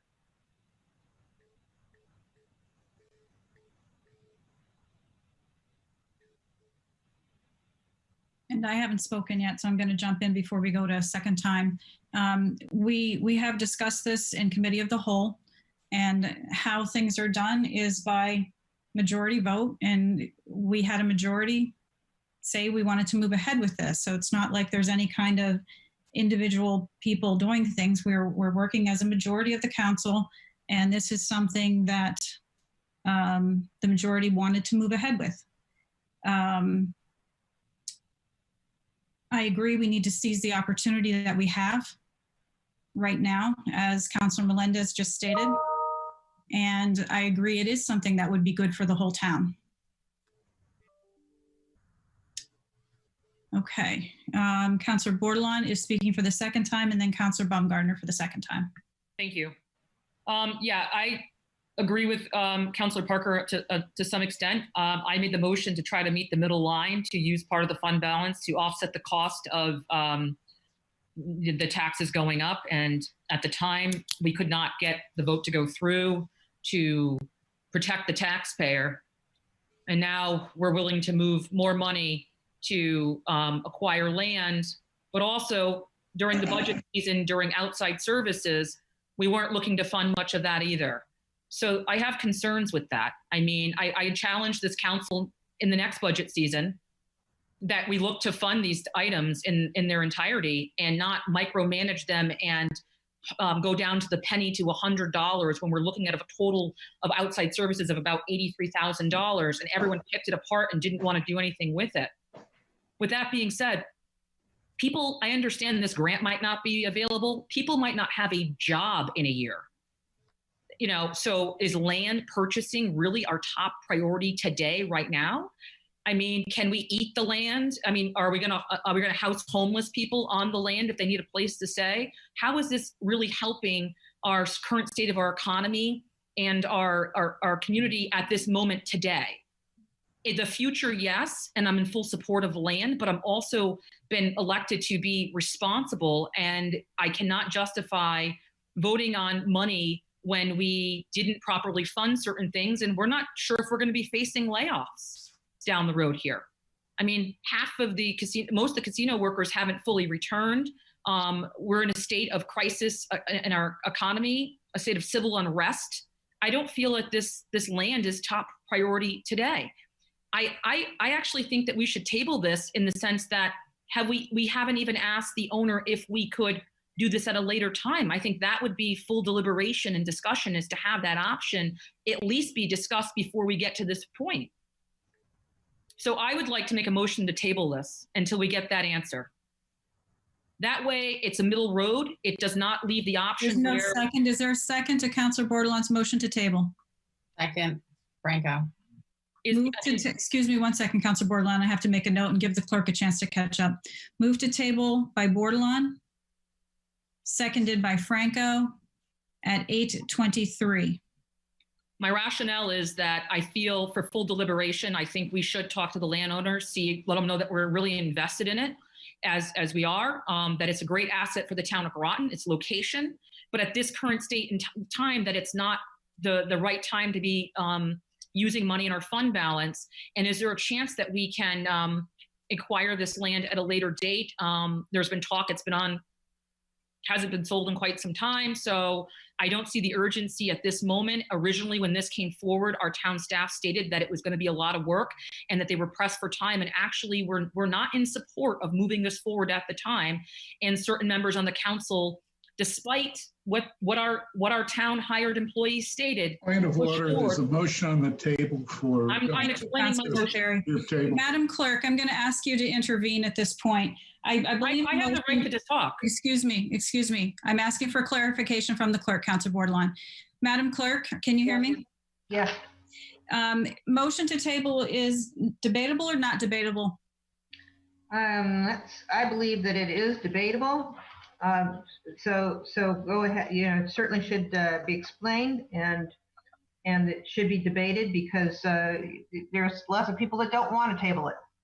Okay, so then Councilor Zeppi, Councilor Bordelon, I will give you a moment to finish up your rationale, and then we will be voting on the motion to table. Councilor Bordelon, did you wish to speak any further? Yep. At the time this came before the council, they stated town staff were not in favor of doing this at the time. They didn't feel they had the time for it. It was going to take up a lot of time, when I think we have other pressing matters in our town right now. And so I just feel it's not the right time to be putting this pressure on the town staff. And I think that we do not have our full information to make a full fiscally responsible decision on purchase of a land without more disclosure from the owner. Thank you.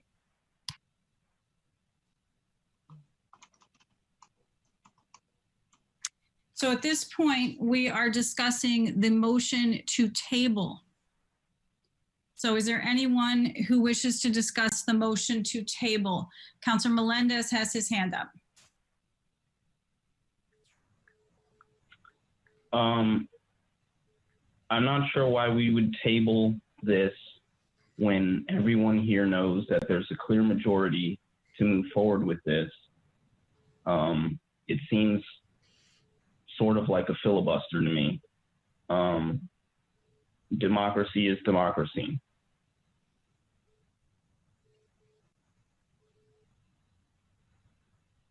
Councilor Heed, you had your hand up.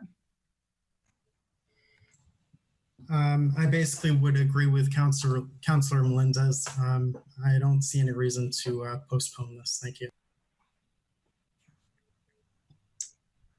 Councilor Franco. I agree with you, Juan. I do think this is a filibuster, because I think the other side want to completely be heard and make you understand where we're coming from and how we feel like this is not a very good decision. There are many times where a topic has come up, and I have been in the minority, and I have never filibustered until now. So thank you for bringing that to light and making sure that everybody understands what we're doing. So I think tabling this topic is a wise and responsible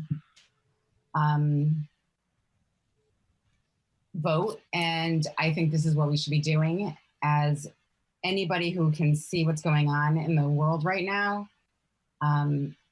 would not be spending their savings. Every single financial advisor is telling people to save every penny. They're not saying go out and buy things right now. This is not the time to invest. This is the time to save every penny. That is every financial advisor out there is what they're telling people from what I have read. So if you would like to spend the town money out of our savings account for land during an economic downtime, which we're in, and we're going to be even worse, and our businesses in town are shuttering and are closing. I mean, that's facts. And you would like to purchase land, then maybe I'm thinking maybe this money should be used for other things, that maybe we should be taking that fund balance money and helping our businesses get low interest loans instead to help them keep and stay open. I think that would be a good thing for our community. I don't think purchasing this land, which is not there's nothing of the essence that is like right now that we have to do this, or we're going to lose it, or there's somebody else that wants to purchase this. And I will state again, last time we were in a meeting talking on this subject, Mr. Reiner said he thinks the landowner may wait another year. But like I just said in previous comments, he was not able to go and discuss this in full with the landowner. John Reiner has also said if we apply for a grant and we don't get it, and this is something that was in executive session that I will tell you, he has said it would look bad on us if we don't accept it. So if we don't have our ducks in the row and we're trying to get this land and it doesn't go through, it doesn't look good for us. I also talked to somebody from GOSA about this and they said the exact same thing. So I'm just stating that. So thanks. So I apologize to Councilor Zeppi. Madam Clerk, page 217 of Robert's Rules, the motion to lay on the table can neither be debated nor amended. So I will call for a vote on the motion to table. Please raise your hand if you are in favor of tabling this item. Raise your hand if you are in favor of tabling. Point of order. I have called the vote. Point of order. Councilor Franco is the only one in favor. I had a clarification question. Madam Councilor Bordelon. I'm asking for the clerk was incorrect in stating that. For clarification. Councilor Bordelon, I have Madam Mayor, can you? The clerk was incorrect in stating that the motion was debatable. I have called the vote. Can you reread exactly We're in what it is? recess. Yeah, sure. Thank you.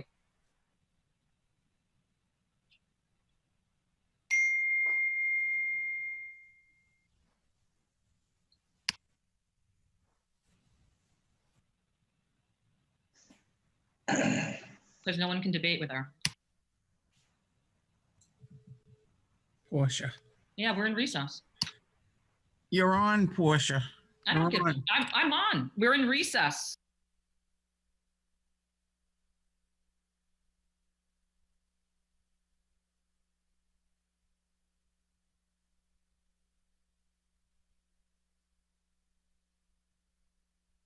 She called recess and she's taking recess, but I looked it up.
We are in the middle of a vote, and the vote is to table the motion.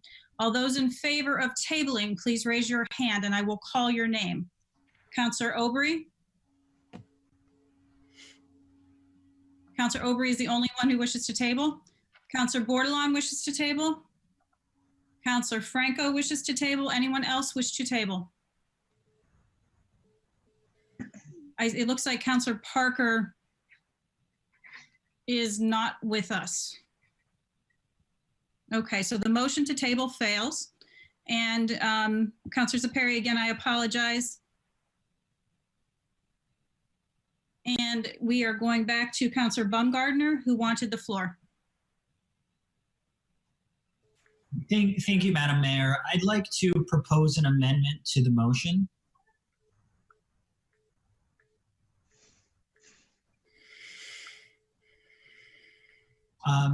I would like to amend the language to include the following in lines. In lines. Okay, in line 2 of the second to last paragraph. The last whereas? Where it says, whereas the town council authorizes the expenditures of funds for this open space acquisition project, including up to a 25% match of the purchase price of the property and other associated costs related to the land acquisition project. I would like to change it to the following. Whereas the town council authorizes the expenditures of funds for this open space acquisition project, including a match of at least 25% of the purchase price of the property and other associated costs related to the land acquisition project. Okay, so just to clarify, before I take a second, you're taking out up to a 25% match and inserting at least a 25% match. Is that correct, Councilor Baumgartner? 25% match of the purchase price. I couldn't hear you. Say that again, please. Yes, that's correct, Madam Mayor. Okay, very good. Is there a second to Councilor Baumgartner's motion? Second, Heed. Moved by Baumgartner and seconded by Heed. Any discussion on the motion, on the amendment? Councilor Obrey and then Zeppi. Can you tell me what that match is going to be? You're using the wrong word. I don't have a problem with what you're trying to do, but we're not matching anything.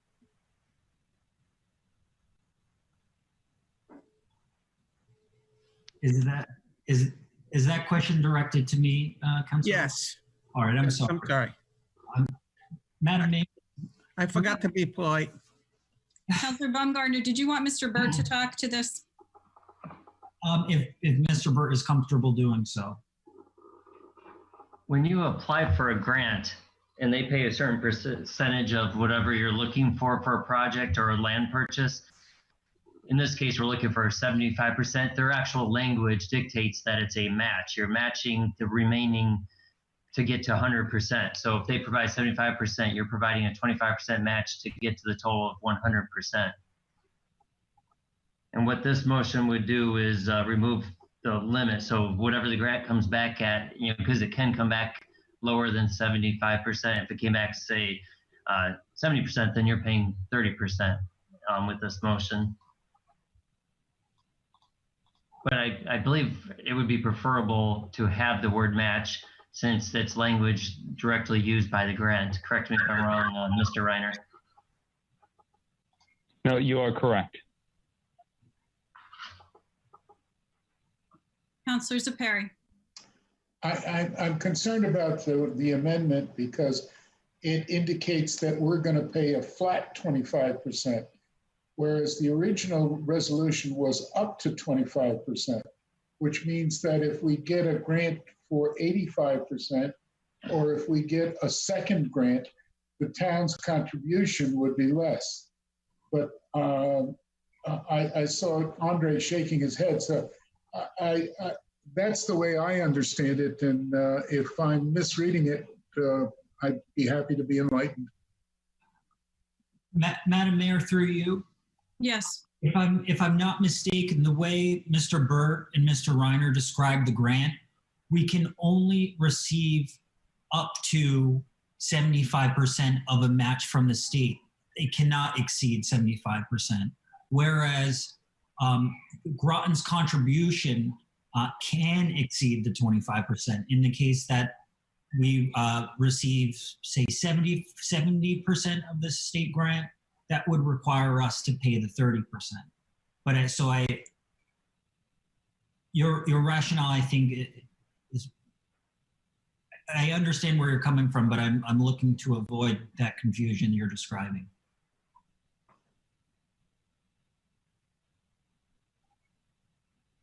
I hope that made sense, Councilor Zeppi. I think that you're asking to change the last whereas. Is that right? That's correct. And it says whereas the town council authorized expenditure of funds for this open space acquisition project, including up to a 25% match purchase price of the property. That to me means it's not going to go beyond 25%, but depending on what the grants are, it could be less than 25%. That's the only distinction I was trying to make. I don't want to make a big fight about this. I'd like to move on and see if we just get this settled. Okay. We have several hands, and I was reading, so I'm not sure who was up first. So we have Zeppi is taken care of. Let me take that down. And I have Heed, Bordelon, and Franco all have their hands up. I don't know what order you went in, so whoever wants to go first, go for it. I'll just go first. Could I just ask John Reiner, what's the better way to write this? Like, is Councilor Baumgartner's amendment appropriate, or are we making it worse? This is John Burt. The way it's written, it takes the cap off is what it does. The other way basically just says 25% tops, the original way. And if we get less than 75% from the state, you'd have to come back and amend it and to allow for higher than 25%. But the way the amendment reads is it would take the cap off. Okay, so what I'm saying is the amendment as made is still viable and it works. Yes. So we have Bordelon and Franco who had their hands up. Whoever wants to go first, go for it. Yes. So my question is there a way that we can have this written if we don't get at least 75%, we don't move forward? That's how it's written in the existing form before the amendment. Right. I think that's the way it should be. I mean, once again, we don't have any extra cash. This would be a bit of a stretch already. So if they come back and the state says they give us 25%, are we going to be able to fund 75% of this?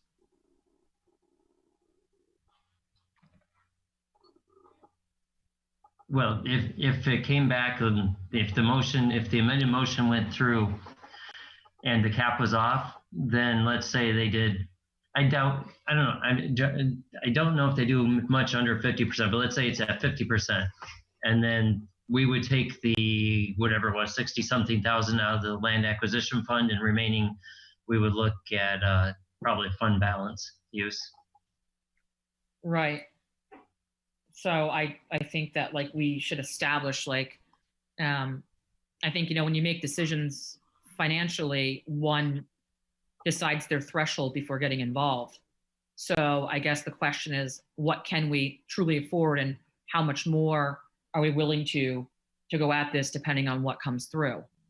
Leaving it open-ended and just saying, we'll see what the state gives us. If they give us something that's great, is kind of not really being responsible, I feel it's important to make sure that, we establish at least, moving forward, if the votes are all over and some people are for this or not, that obviously I'll have to vote again. And my thought is that we're still being responsible and the number doesn't exceed where we should be.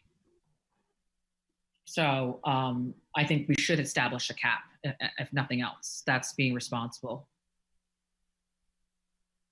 Oh, One thing to point out too is that once there is a purchase and sale agreement, that would have to come back to the council. So just want to point that out too.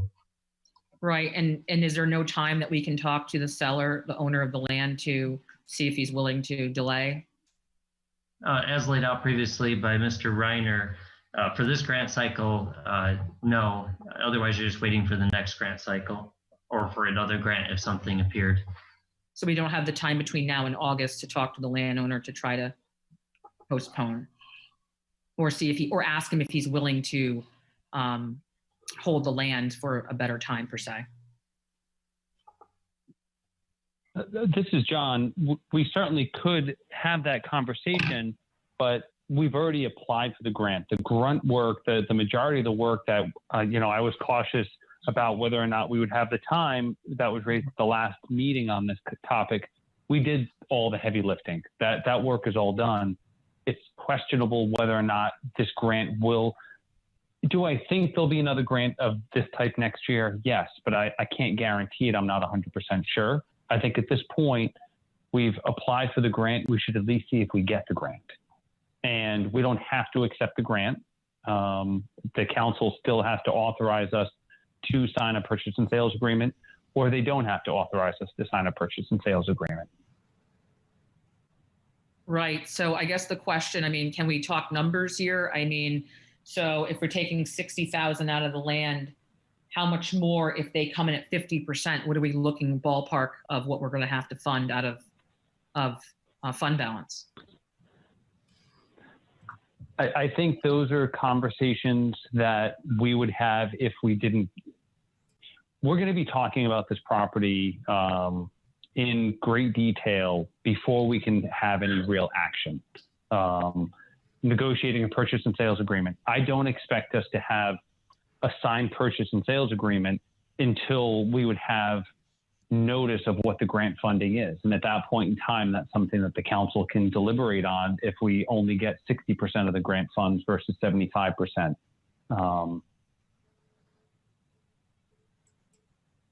So we have other councilors who wish to speak on this issue. So Councilor Franco and then Baumgardner. At our last meeting, we discussed this. Mr. Burt, you had said there was 90,000 in land acquisition funds. I said I thought there might be, but then subsequently John looked it up. John, do you remember exactly how much is in that fund? I don't have that number right in front of me. I'm sorry. Does it sound accurate? That's a little under, maybe in the high 60s. That does sound accurate. I just don't remember off the top. I think the last time I may have mentioned that to the council on the June 9th, but I don't recall the exact amount anymore. And then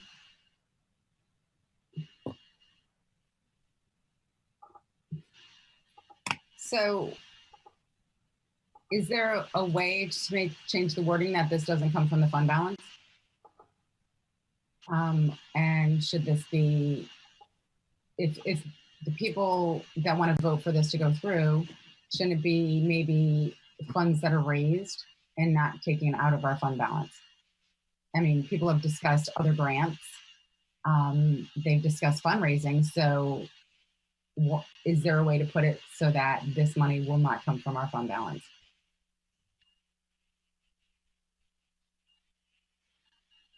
Just going up for a minute. I'll be right back. Oh, you stop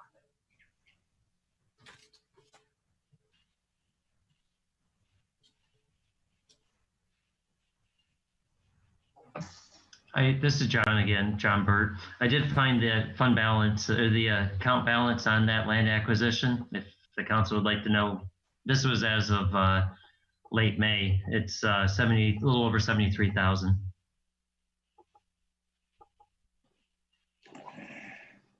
Okay.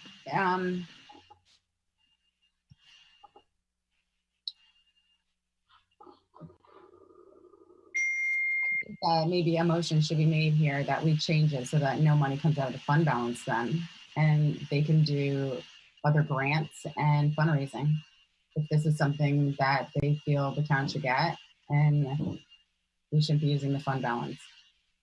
Are you making a motion, Councilor Franco? Sure.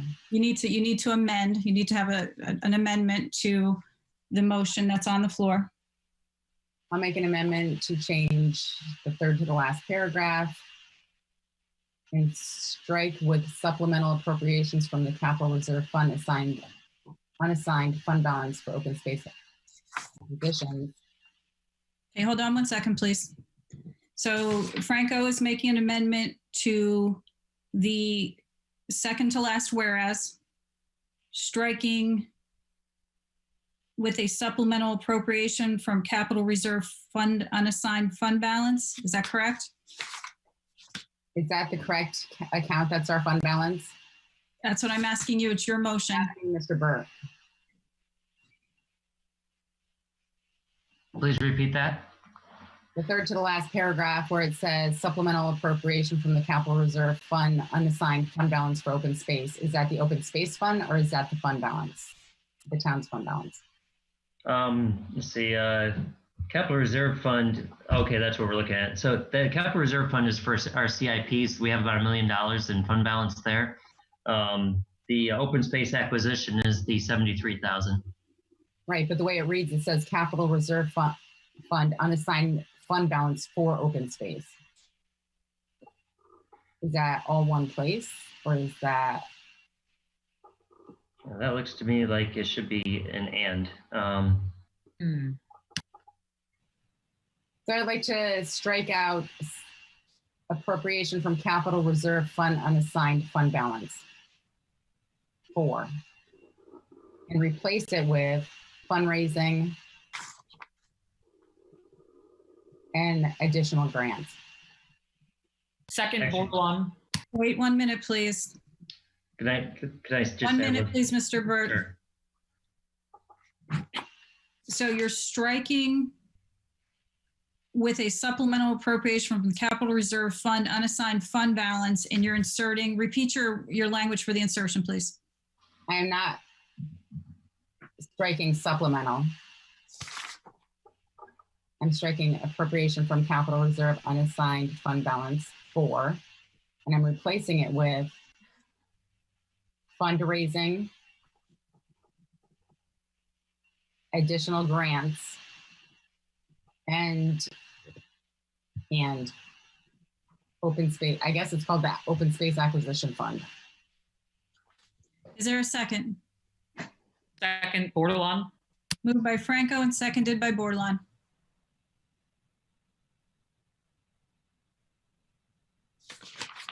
Okay, Councilor Melendez. If I'm not mistaken, you correct me if I'm wrong, the purchase and sale agreement is going to have a closing date on it. And if, I don't know what the closing date is going to be, I'm assuming it's going to be sometime shortly after everything is finalized. So that doesn't leave a lot of time to fundraise for the full amount. So if we have an agreed upon purchase and sale agreement and we don't come with all the money because we tried to fundraise it all, then the deal will fall through. Am I wrong? There's going to be a date on the purchase and sales agreement, a closing date? You're absolutely right. Councilor Zeppi chimed in. Mr. Reiner, is that correct? I don't remember exactly when the closing date has to be. I think it may have to be 12 months after the award of the grant. We don't have a signed, we don't even have a draft purchase and sales agreement, so we don't have a closing date set yet. But there certainly we would have a very limited opportunity to do fundraising. Thank you. Let's see. We have Councilor Baumgardner. Thank you, Madam Mayor. I would like to speak to this motion.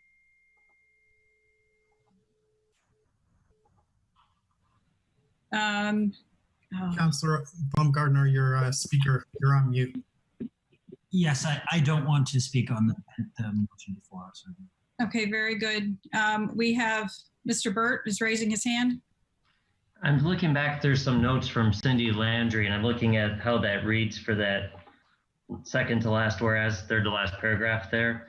The way she's intending is you would use whatever is in the, basically you use the capital reserve fund unassigned balance for a project essentially called the open space acquisition. Those funds would be moved into the land acquisition fund. So open space acquisition is not a fund, that's basically a project title. It would be moved, whatever's needed above what's in the land acquisition fund would be moved into the land acquisition fund. But seems to me it should actually say land acquisition fund. But that was her intent from her emails. So open space acquisition is a title. So I just want to make that clear. We have Councilor Zeppi and Bordelon who wish to speak. I don't know whose hand went up first. I don't either.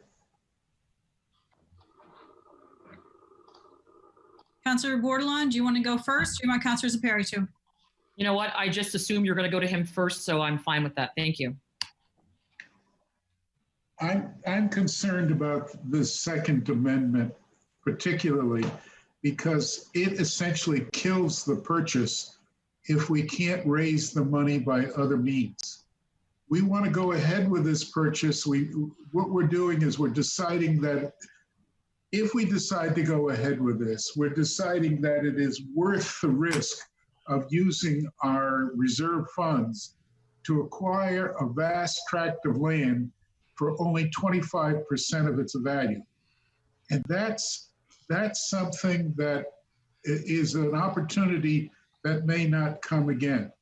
If we restrict the purchase to say, oh, we're not going to buy it unless we can get the money by fundraising, we're essentially killing the purchase. And I think that was the intent of the amendment. We want to go ahead and get this done. Besides, when we come to the point where the grant has been approved, we must also approve the expenditure of that money again. So I think my own feeling is we should leave the motion as it was originally written, but the Second Amendment, I think, is going to make it less likely that even if we want to, we can't go ahead with the purchase. Councilor Bordelon. It would seem to me that, you know, we have made a consensus to not develop or to keep in the ownership of Groton the knowing property, and to bleed that fund dry for land that we don't currently own. I just want to clarify, Mr. Burt, could that money in that account that's indicated in this resolution be used for other land usage if it wasn't used on this? Well, the land acquisition fund has a specific definitions of what that can be used for open space, and it is pretty much locked into open space acquisition. Okay. Now the CIP dollars are, have a different category. Right. So that land acquisition money, one then could assume that that money could be used for knowing schools or the former knowing gardens, correct? I'd have to look at the definition. John was involved with writing that before I got here. He may know it more offhand, but he may not. Mr. Reiner, do you recall more on the definition? Or the usage is allowed? I'm trying to think. It's defined via the CIP. I mean, it's open space. It's open space. I think there's some recreation allowances. It is defined in the CIP, but that's the money that's in the CIP. We wouldn't be transferring any money over to that unless we had the signed purchase and sales agreement, we got the grant, and we were going to use that. This is authorizing it for this particular property. Right. Okay. So the 70,000 that you spoke of, John, Mr. Burt, that's in what account again? The land acquisition fund.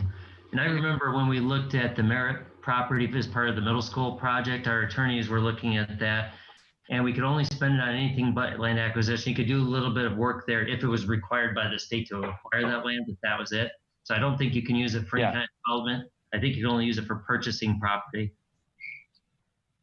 Right. Okay. And how does money go into that account typically? So I know there's for one thing, do you know how our last item was the I just blanked on the name already. Where a Briar Hill. You have the option of either donating land for open space, or else you could put money in a fund. That's one of the main ways money gets into this fund, is if the developer opts to donate money in lieu of property. Is that correct, Mr. Reiner? That is correct. So it's not like it's nothing driven by the town where we actively seek grants to build that fund, or? No, if anything, I don't know if it's ever been done. You could just in the annual allocation say we want to build this fund up, and you could allocate as part of the budgeting process. But I've never known of any. Okay, I'm trying to think. The grant dollars may have flown through there in the past to purchase it, but for specific properties it has in the past before I arrived. But not just to build it up, it's for specific projects, because you don't get grant dollars just to build up the land acquisition fund. Right. So like if you wanted to develop sports fields, would that be a good usage for something like this? I don't think it's allowed under that. No. Okay. Thank you for the clarification. Mm-hmm. Councilor Zeppi has his hand up again. I just want to make a note real quick. We've been on this for at least 45 minutes. Councilor Zeppi. I was going to say the same thing. It seems like everybody's raising their hand to say the same thoughts all over again, repeatedly. I move the question. Oh, Councilor Zeppi moves the question. Is there a second? I'll second. Second. Moved, seconded by Heed. This is not debatable. Raise your hand if you are in favor of moving the question. We need 6 votes to move the question. Councilor Zeppi, Melendez, Obrey, Heed, Granatowski. Parker, is that to move the question? Yes. Yes. Yes. We have 6 in favor, opposed to moving the question. Raise your hand, please. Baumgartner, Franco, Bordelon.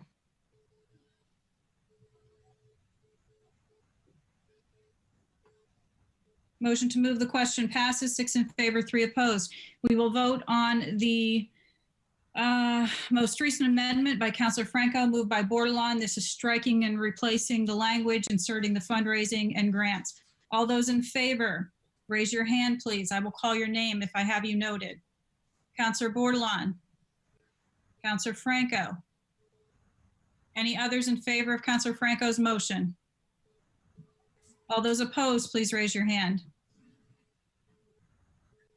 Councilor Zeppi, Melendez, Baumgartner, Obrey, Heed, Granatowski. Councilor Parker, are you opposed? Yes. That motion fails. We are on to Councilor Baumgartner's amendment. All those in favor of Councilor Baumgartner's amendment, raise your hand, please, and I will call your name. I'm sorry, could you repeat his? I had to step away. Yes, one moment. Thank you. I have to keep track of this. Councilor Baumgartner's amendment essentially removes the cap and allows us to spend more than 25% if necessary. All those in favor, please raise your hand. Baumgartner, Melendez, Heed, Granatowski. All those opposed, raise your hand, please. Zeppi, Bordelon, Obrey, Franco. Councilor Parker, are you opposed? Yes. That motion fails. We are back to the main motion. All those in favor of the main motion, please raise your hand. I will call your name. Zeppi, Melendez, Baumgartner, Obrey, Heed, Granatowski. All those opposed, raise your hand. Bordelon, Franco. Abstentions. Parker. Parker. The main motion passes. 6 in favor, 2 opposed, 1 abstention. We are on to 10C, 2020-377-1, Baker's Cove, and I believe this was page 26. Councilor Heed, this is your motion, please. Okay, whereas Baker Cove is impaired for direct shellfish consumption due to elevated levels of fecal coliform bacteria, and whereas Baker Cove has been listed since 2006 on the state of Connecticut integrated water quality reports for no direct shellfish consumption, and whereas possible contamination sources have been identified for fecal coliform, nutrients, and chemicals, and whereas Baker Cove Watershed Committee is working to promote best management practices and implementation projects to reduce non-point source pollution, including restoring recreational shellfishing in Baker Cove, and therefore be it resolved that the mayor and council support the 2011 Baker Cove Track Down Survey, an abbreviated watershed-based plan to achieve water quality standards to benefit the residents of the town. I so move. Second, Bordelon. Moved by Heed and seconded by Bordelon. Once again, we have discussed this at length in committee. We have a presentation. I see one hand. Councilor Zeppi, do you have a question? Oh, no, my hand's not up. Okay, very good. Seeing no questions, we will vote. All those in favor of 2023-77 Baker's Cove, please say aye. Aye. Aye. Any opposed?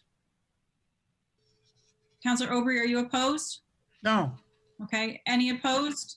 Any abstentions? So moved unanimously.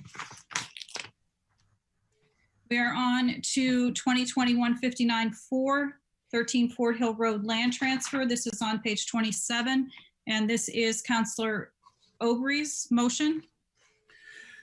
I make the motion, resolution authorizing the sale of 1.329 square feet of land to 13 Fort Hill Road, LLC, to the Planning Commission under CGS Section 8-24. Whereas in October 1992, the town of Groton transferred a small parcel of land on the south end of the Quonic Bridge Volunteer Fire Company property at 13 Fort Hill Road. And whereas the Quonic Bridge Volunteer Fire Company sold the 13 Fort Hill Road property, and the strip of land automatically reverted to the town ownership. And whereas the owner of 13 Fort Hill Road, LLC, has asked the town to quitclaim the land to them, and whereas the transfer of this property will assist in the redevelopment of 13 Fort Hill Road, and whereas the appraisal for the 1.329 square feet piece of property was $900, and whereas the Planning and Zoning Commission reviewed this sale of land per CGS 8-24 and determined that the transfer is in accordance with the 2016 Groton Plan of Conservation and Development.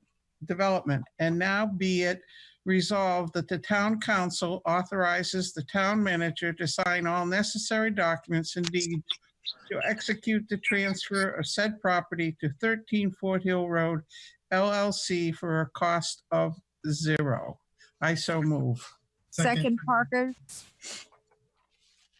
Moved by Obrey and seconded by Parker. Again, we have discussed this in committee at length. Seeing no hands, all those in favor of 2021-59. My hand was up. Oh, I'm sorry. I thought it was left over from the last time. Go ahead, Councilor Zeppi. I just wanted to say that, as I said in the committee of the whole meeting, I am opposed to simply giving town property, the people's property, to an individual for private use. I think that the appraised value is very small, and it's within anyone's capability of purchasing. That is for $900. So I would be opposed to giving it away. Thank you. Thank you. Thank you, Councilor Zeppi. Councilor Bordelon has her hand up. I can support that as well. I think it should be, if it's $900, well, throw that on the new land purchase that we're agreeing on tonight. So I think we should be charging. Thank you. Seeing no other hands, we will vote on 2021-59 13 Fort Hill Road land transfer. All those in favor, please say aye. Aye. Aye. Opposed? Aye. Zeppi? Bordelon? Any abstentions? That motion passes 7 in favor. Oh, abstention is Parker. So that motion passes 6 in favor, 2 opposed. No. Hello? Yes? No, I did not oppose that. I said yes. Oh, you're an aye. Okay, your voice was breaking up again. All right, so let me just clarify. So we have 7 in favor, 2 opposed, Zeppi and Bordelon, 0 abstentions. That motion passes. We are on to 2020-430 Overlook Avenue addition to 2020 paving schedule. Mr. Burt sent out the resolution. It has a little more detail than was included in the packet. Councilor Bordelon, I believe this is your motion.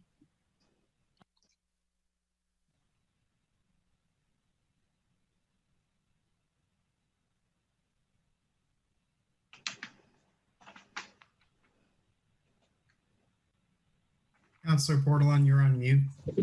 Oh, apologies. I just have the shortened version, just the motion to approve the additional Overlook Ave to the 2020 paving schedule. When I loaded this onto my tablet to read from, that way I don't have to fluctuate between screens. I don't have that piece on here.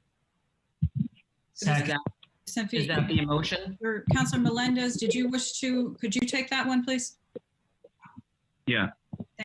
I make a motion, a resolution authorizing the Public Works Department to add Overlook Avenue to the 2020 paving schedule. Whereas the Public Works Department recommended to add Overlook Avenue in Mystic to the 2020 paving list as presented in the 2019 pavement resurfacing report presented at the May 26, 2020 Town Council Committee of the Whole meeting. And whereas the Public Works Department at the June 23rd Town Council Committee of the Whole meeting requested the Town Council approve the addition of Overlook Avenue to the 2020 paving schedule. Now therefore be it resolved that the Town Council authorizes the Public Works Department to add Overlook Avenue to their 2020 paving schedule. Second, Bordelon. Second, Bordelon. Moved by Melendez and seconded by Bordelon. Once again, we've discussed this at length in committee. Seeing no hands, we will vote on 2020-430 Overlook Avenue addition to 2020 paving schedule. All those in favor, please say aye. Aye. Opposed? Abstentions? Abstain. Heed is abstaining. So we have 8 in favor, 0 opposed, 1 abstention. Heed. That motion passes. At this point, we came to a consensus at the start of the meeting that we would move other business to this section prior to going into executive session. So at this point, I will ask if any counselors have other business that they wish to raise before we go into executive session. And I see Councilor Melendez and Baumgartner and Bordelon. Councilor, yeah. So I don't know if Baumgartner has his hand up or not. Melendez is definitely in board. Okay. Do you want me to start? Yes, please. Okay. Children First Groton, they need an office space for their secretary. They need a space. Their spot was shut down. I guess they had a lease somewhere and they no longer have that lease anymore. So they were looking for somewhere in town if there was a space available for them to use. Basically it. Were you asking Mr. Byrd if there was municipal space available, or just are you putting out a general call? Right before COVID hit, we had talked to the library, I think it was the library, and they had space, and then COVID hit like the day after. So they're not fully reopened, so they wouldn't be, I don't know if they'd be prepared to take on yet, but I could talk, now that they're in the midst of reopening, I'll talk to the library director, Jen. But okay, thank you. Before that, they do have room. Okay, thank you. Okay, we have Bordelon, Baumgartner, and Franco. Yes, thank you. In light of everything that's going on, and as I've stated before, I'd like to make a motion to form a committee within the town council to research, report, and make recommendations on the formation of a civilian review board for Groton Town Police Department. You're welcome to make a referral to the committee of the whole, if that's what you would like to do. Yeah, I'd like to make a referral then. Correct. Thank you. Councilor Baumgartner and Franco. On that same wavelength, I believe on 2 separate occasions in the last month, I have made that referral and have received the requisite support, including that of Councilor Bordelon's.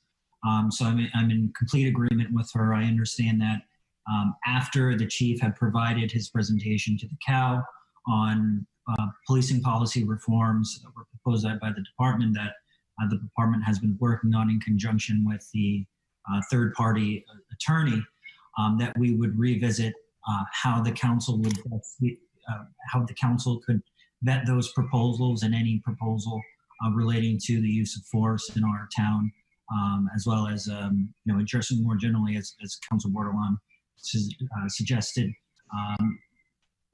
establishing a civilian review board, among other reforms. So my question is, what do we have to do now to get that on the agenda? And 2, given that there were 2 referrals, one being having essentially creating a task force that would look at these policies, or reestablishing our defunct public safety committee to deliberate on matters. So, Mr. Burt, I think you spoke to this earlier about. Yeah, the council should first hear from Eileen Duggan. I'll have that opinion to everyone tomorrow, should be. And then she's available to discuss that the 14th or the 28th if you want to pick out a date. And basically it would just be, and then you could work right into further discussions. Right. Does that answer your question, Councilor Baumgartner? Sort of. So once Eileen presents to the council, what action would we then have to take to essentially create the board? It could be right under the same agenda item. Yeah, because frankly, I mean, no matter what she says, if she, shares with us that she, it's in her opinion that we shouldn't have the board, I'm going to respectfully disagree with her. And it's not that type of opinion. It's what we can legally do, and that staff and council are bound by. Okay. All right, that is fair. Thank you.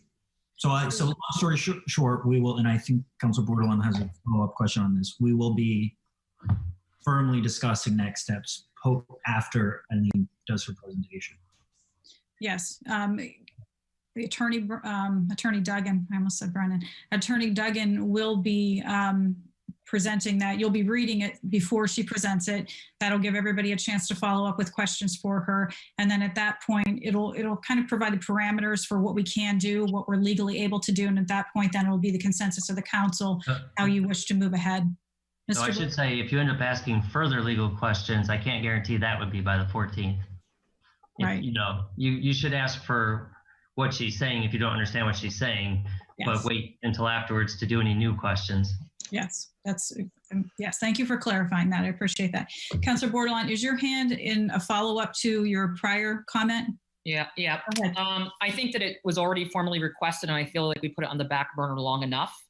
I feel that we bring other agenda items on to people talk about frivolous motions and different things. We had other items on the agenda that could have taken a back seat and definitely supported Councilor Baumgartner's email. I think at this point, we could form a committee or start to have that established and have attorney involved in the decision-making of it at the time. I don't feel it's really important to keep postponing it week after week and waiting. It's been requested. If I look in my email here, and the response was, let's wait for the chief's response. Quite frankly, in my opinion, with all due respect and no disrespect to the police chief, once again, having family in law enforcement, it's not a disrespect. I'm looking for accountability, and I respect the fact that we have an amazing, as everyone keeps stating, an amazing police department, and we should be thankful, as it was stated at many of the meetings. No one's unthankful. What we're asking for is to make sure that pattern continues long after we're no longer elected officials. So once again, I think it's important that we make this a priority. And I feel that we've kicked the can down the road long enough. And I think it's an important topic. And I don't think that we need to really wait for the parameters of that, because if there's something in there that's out of scope of practice, then we can work to make a motion to change that rule too. So we're in a position to have it. Other towns have it. So it's not like it's something that's foreign or new to any town. And I think that we should act accordingly and move this forward and not wait. And have the attorney present at the committee. That seems more like a formative process. So that's what I would like to do. I think Councilor Baumgartner made a motion a while back in email. I was right behind him, ready to do it once he took the lead. And tonight, that's why I'm throwing this out here again, because I feel personally people have been waiting too long, and I feel like it's stalling out. And with no respect to Chief Fasaro, he had a great presentation about all the credentialing and everything else in the town. But after watching that, and I was approached, and I felt the same way. I felt it was more about credentials, but not really about what we're going to do to make change in the town. So we postponed it for that, but I already know his hiring credentials. I already know what we have on our town. What we want to hear is what we're going to do. And so that's what I'm asking. And so I do not believe that we have to wait for that. I think the attorney can be part of it, or we can have an executive session if there's something related to the legal aspect of it, but at least that's a forward in the right, a movement in the right direction. I feel as a town, we've been active in some ways, but in some aspects, I feel like we have been a little bit quiet. We've had a constituent that was assaulted in this, that lives in this town, that was assaulted in a different town. And people do feel that there's a concern with our review process. Our police handbook that's given and what our guidelines. John, when do you expect that that's going to be done and rewritten? The main ones are done. It's 126, about 126 to 130 policies. All the major ones are done. The rest are, minutia. It's a long process. You have to negotiate each and every one with the union. So we can't dictate that. So which one are we using as our governing body currently? If this one's is not fully in process yet, and it's not online and it's not able to be accessed, I can't pull it up anywhere. Right. What are we currently using as our governing body of law to? Well, the old policies and the new, like I said, the important ones have been replaced. Mm-hmm. Then you've got other policies like, you shall wear your, badge here. There's a lot of that stuff that's still being. Whatever our current governing policy that's still in effect should be posted publicly and handed out formally, and whatever amendment. Some of it is not in compliance with law on some of the minor things, or you have to, until we negotiate, some things aren't in compliance with the current union bargaining agreement. So you have to, some of those old policies, so we can't on some of them until they are updated. You send us what's actively being used then. So when the gray areas come up, how is the town handling it? I'm not going to get into this tonight, Yeah. Well, I just feel like we've kicked a road. We've gotten to the point where we can't talk about this anymore tonight. It's not on the agenda. You'd have to first suspend the rules. Okay. So I'm gonna jump in here and just say that Councilor Baumgartner and Councilor Bordelon, your concerns are going to be addressed as soon as you get that report from Attorney Duggan. And that night, when we get that report, we can have discussion. But I was asking again to not wait for the report. We should wait until we hear from her, and the manager has told you it's coming, and you'll be receiving that probably within a day or two. So that means that a cow coming up will then have room for that discussion. And there has been, we are not trying to stall. We are trying to do this properly. I'm asking that we move the process forward and establish a time. Councilor Bordelon, I didn't hear you, please. I'm asking that we do not stall and we make a meeting, a time to move this forward. That's what we said when Councilor Baumgartner was speaking earlier. Yes, we are in agreement on that. Councilor, I don't want to wait until the time when we get the report. For heaven's sakes. Well, hey, you know what, Joe? Okay. All right. For what you want. We are out of order here. We have other business to do. Yeah. Well, and Councilor, that's more important. Councilor Borde, about land. I'm asking that we have a proper review process, and I want action. And Councilor Bordelon, we are taking action, and we are going to have that report for you from the attorney.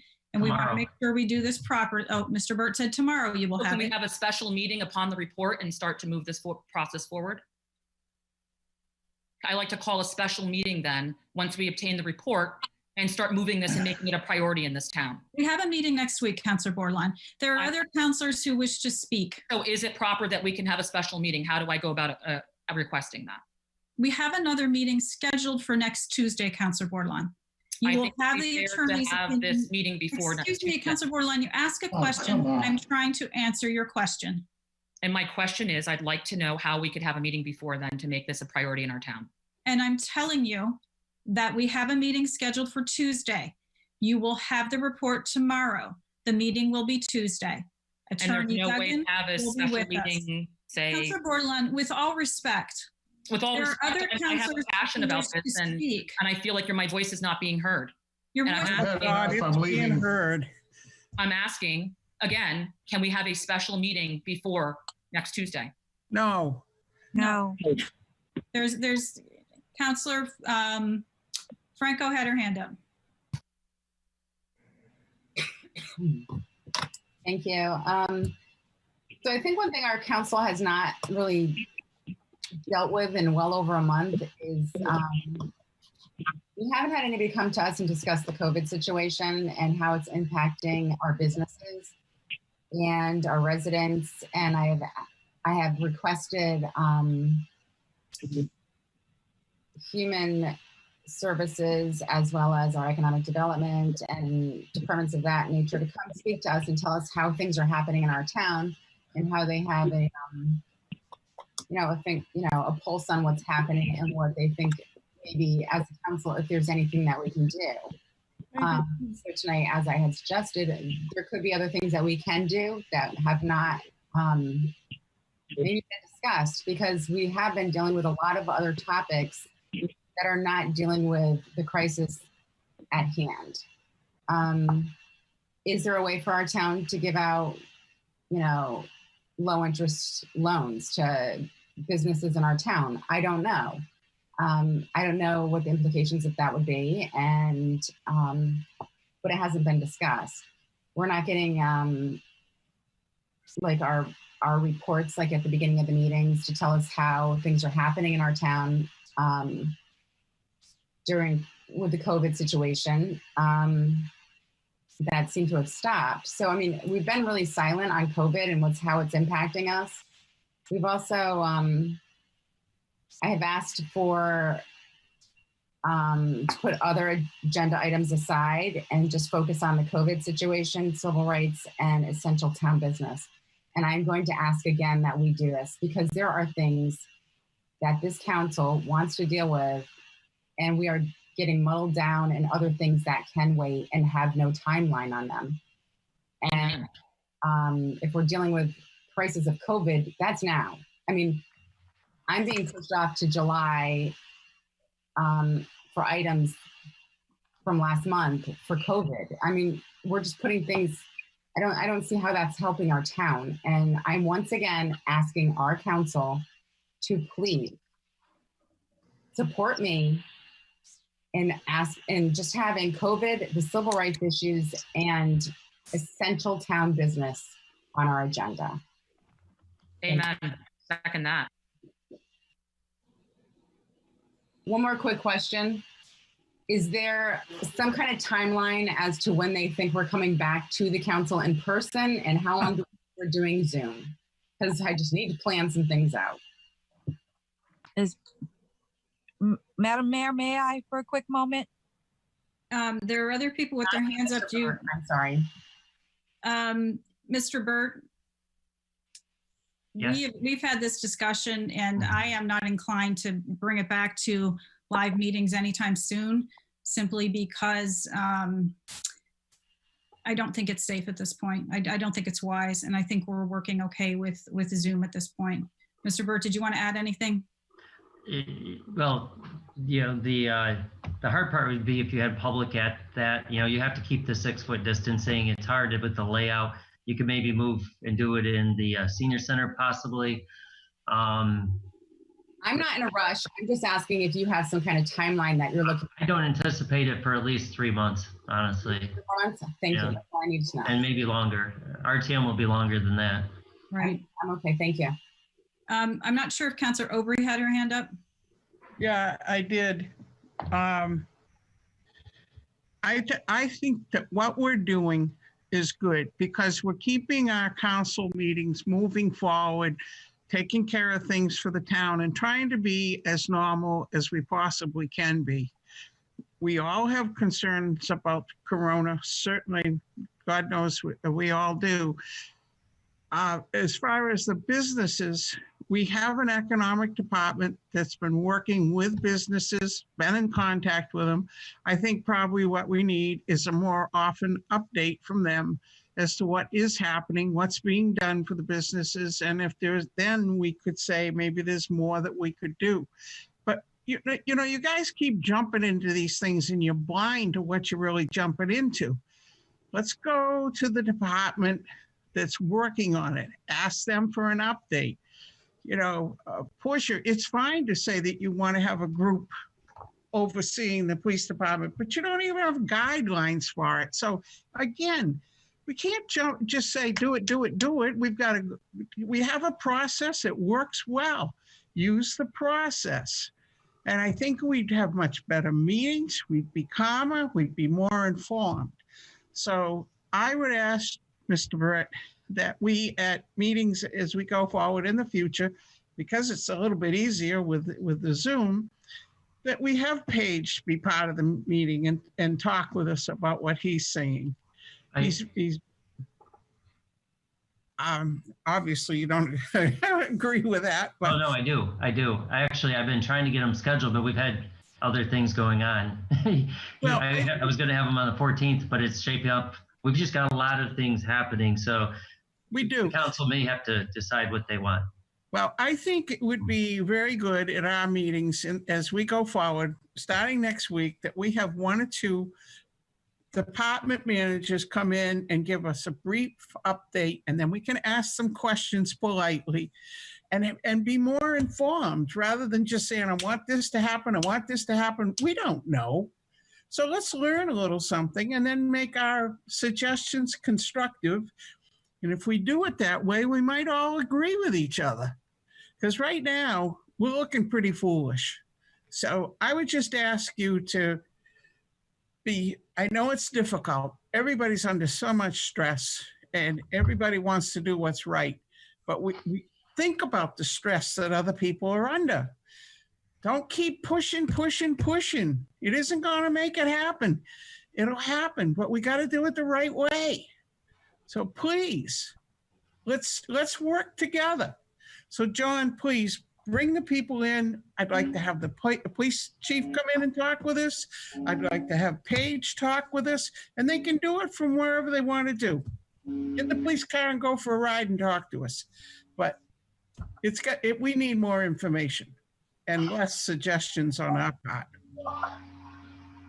That's my thought. Thank you. Councilor Baumgartner has his hand up again.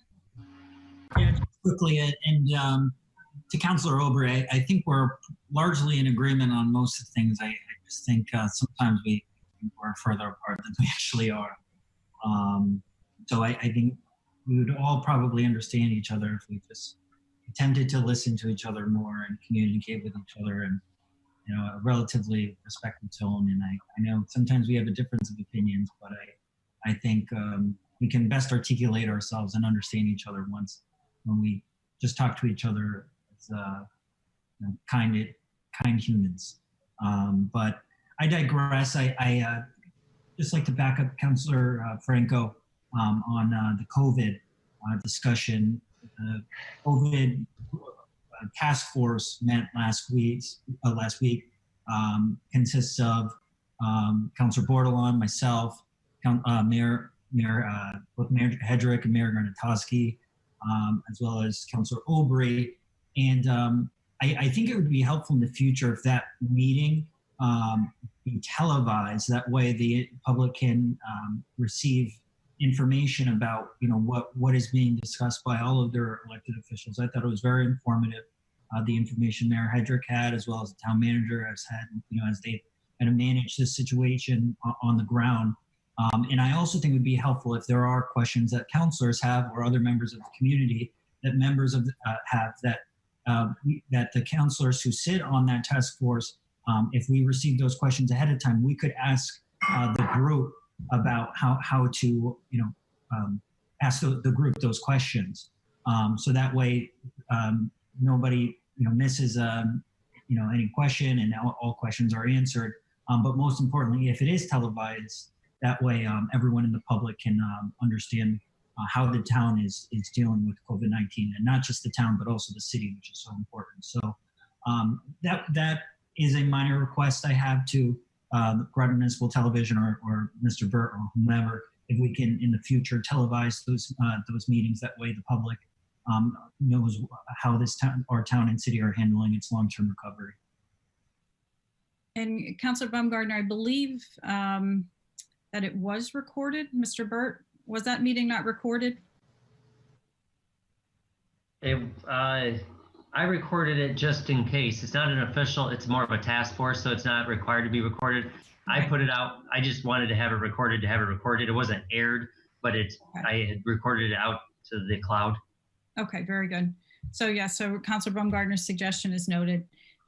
There is a lot going on. The town has been very active, and economic development is addressing many of the questions that you all have, and working with the businesses, and they've been working with the businesses since the shutdown went into place. So I don't want the public to think that the town is not doing anything to help the businesses in town. Now I see hands that are up, and I don't know if they're fresh or not. So Councilor Baumgartner and Bordelon both have their hands up. Councilor Bordelon, Councilor Baumgartner.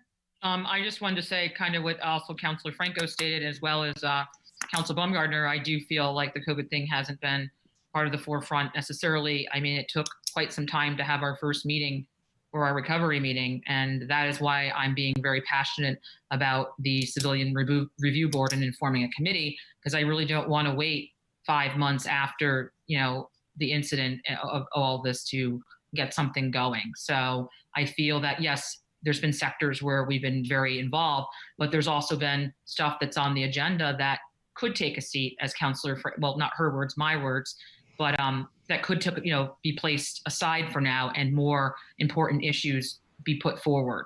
And I think the COVID thing is being lost, and we are looking at the possibility of things ramping back up. Thank you.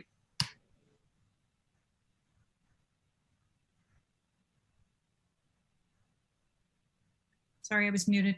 And that is, everybody's had their hand up. So at this point,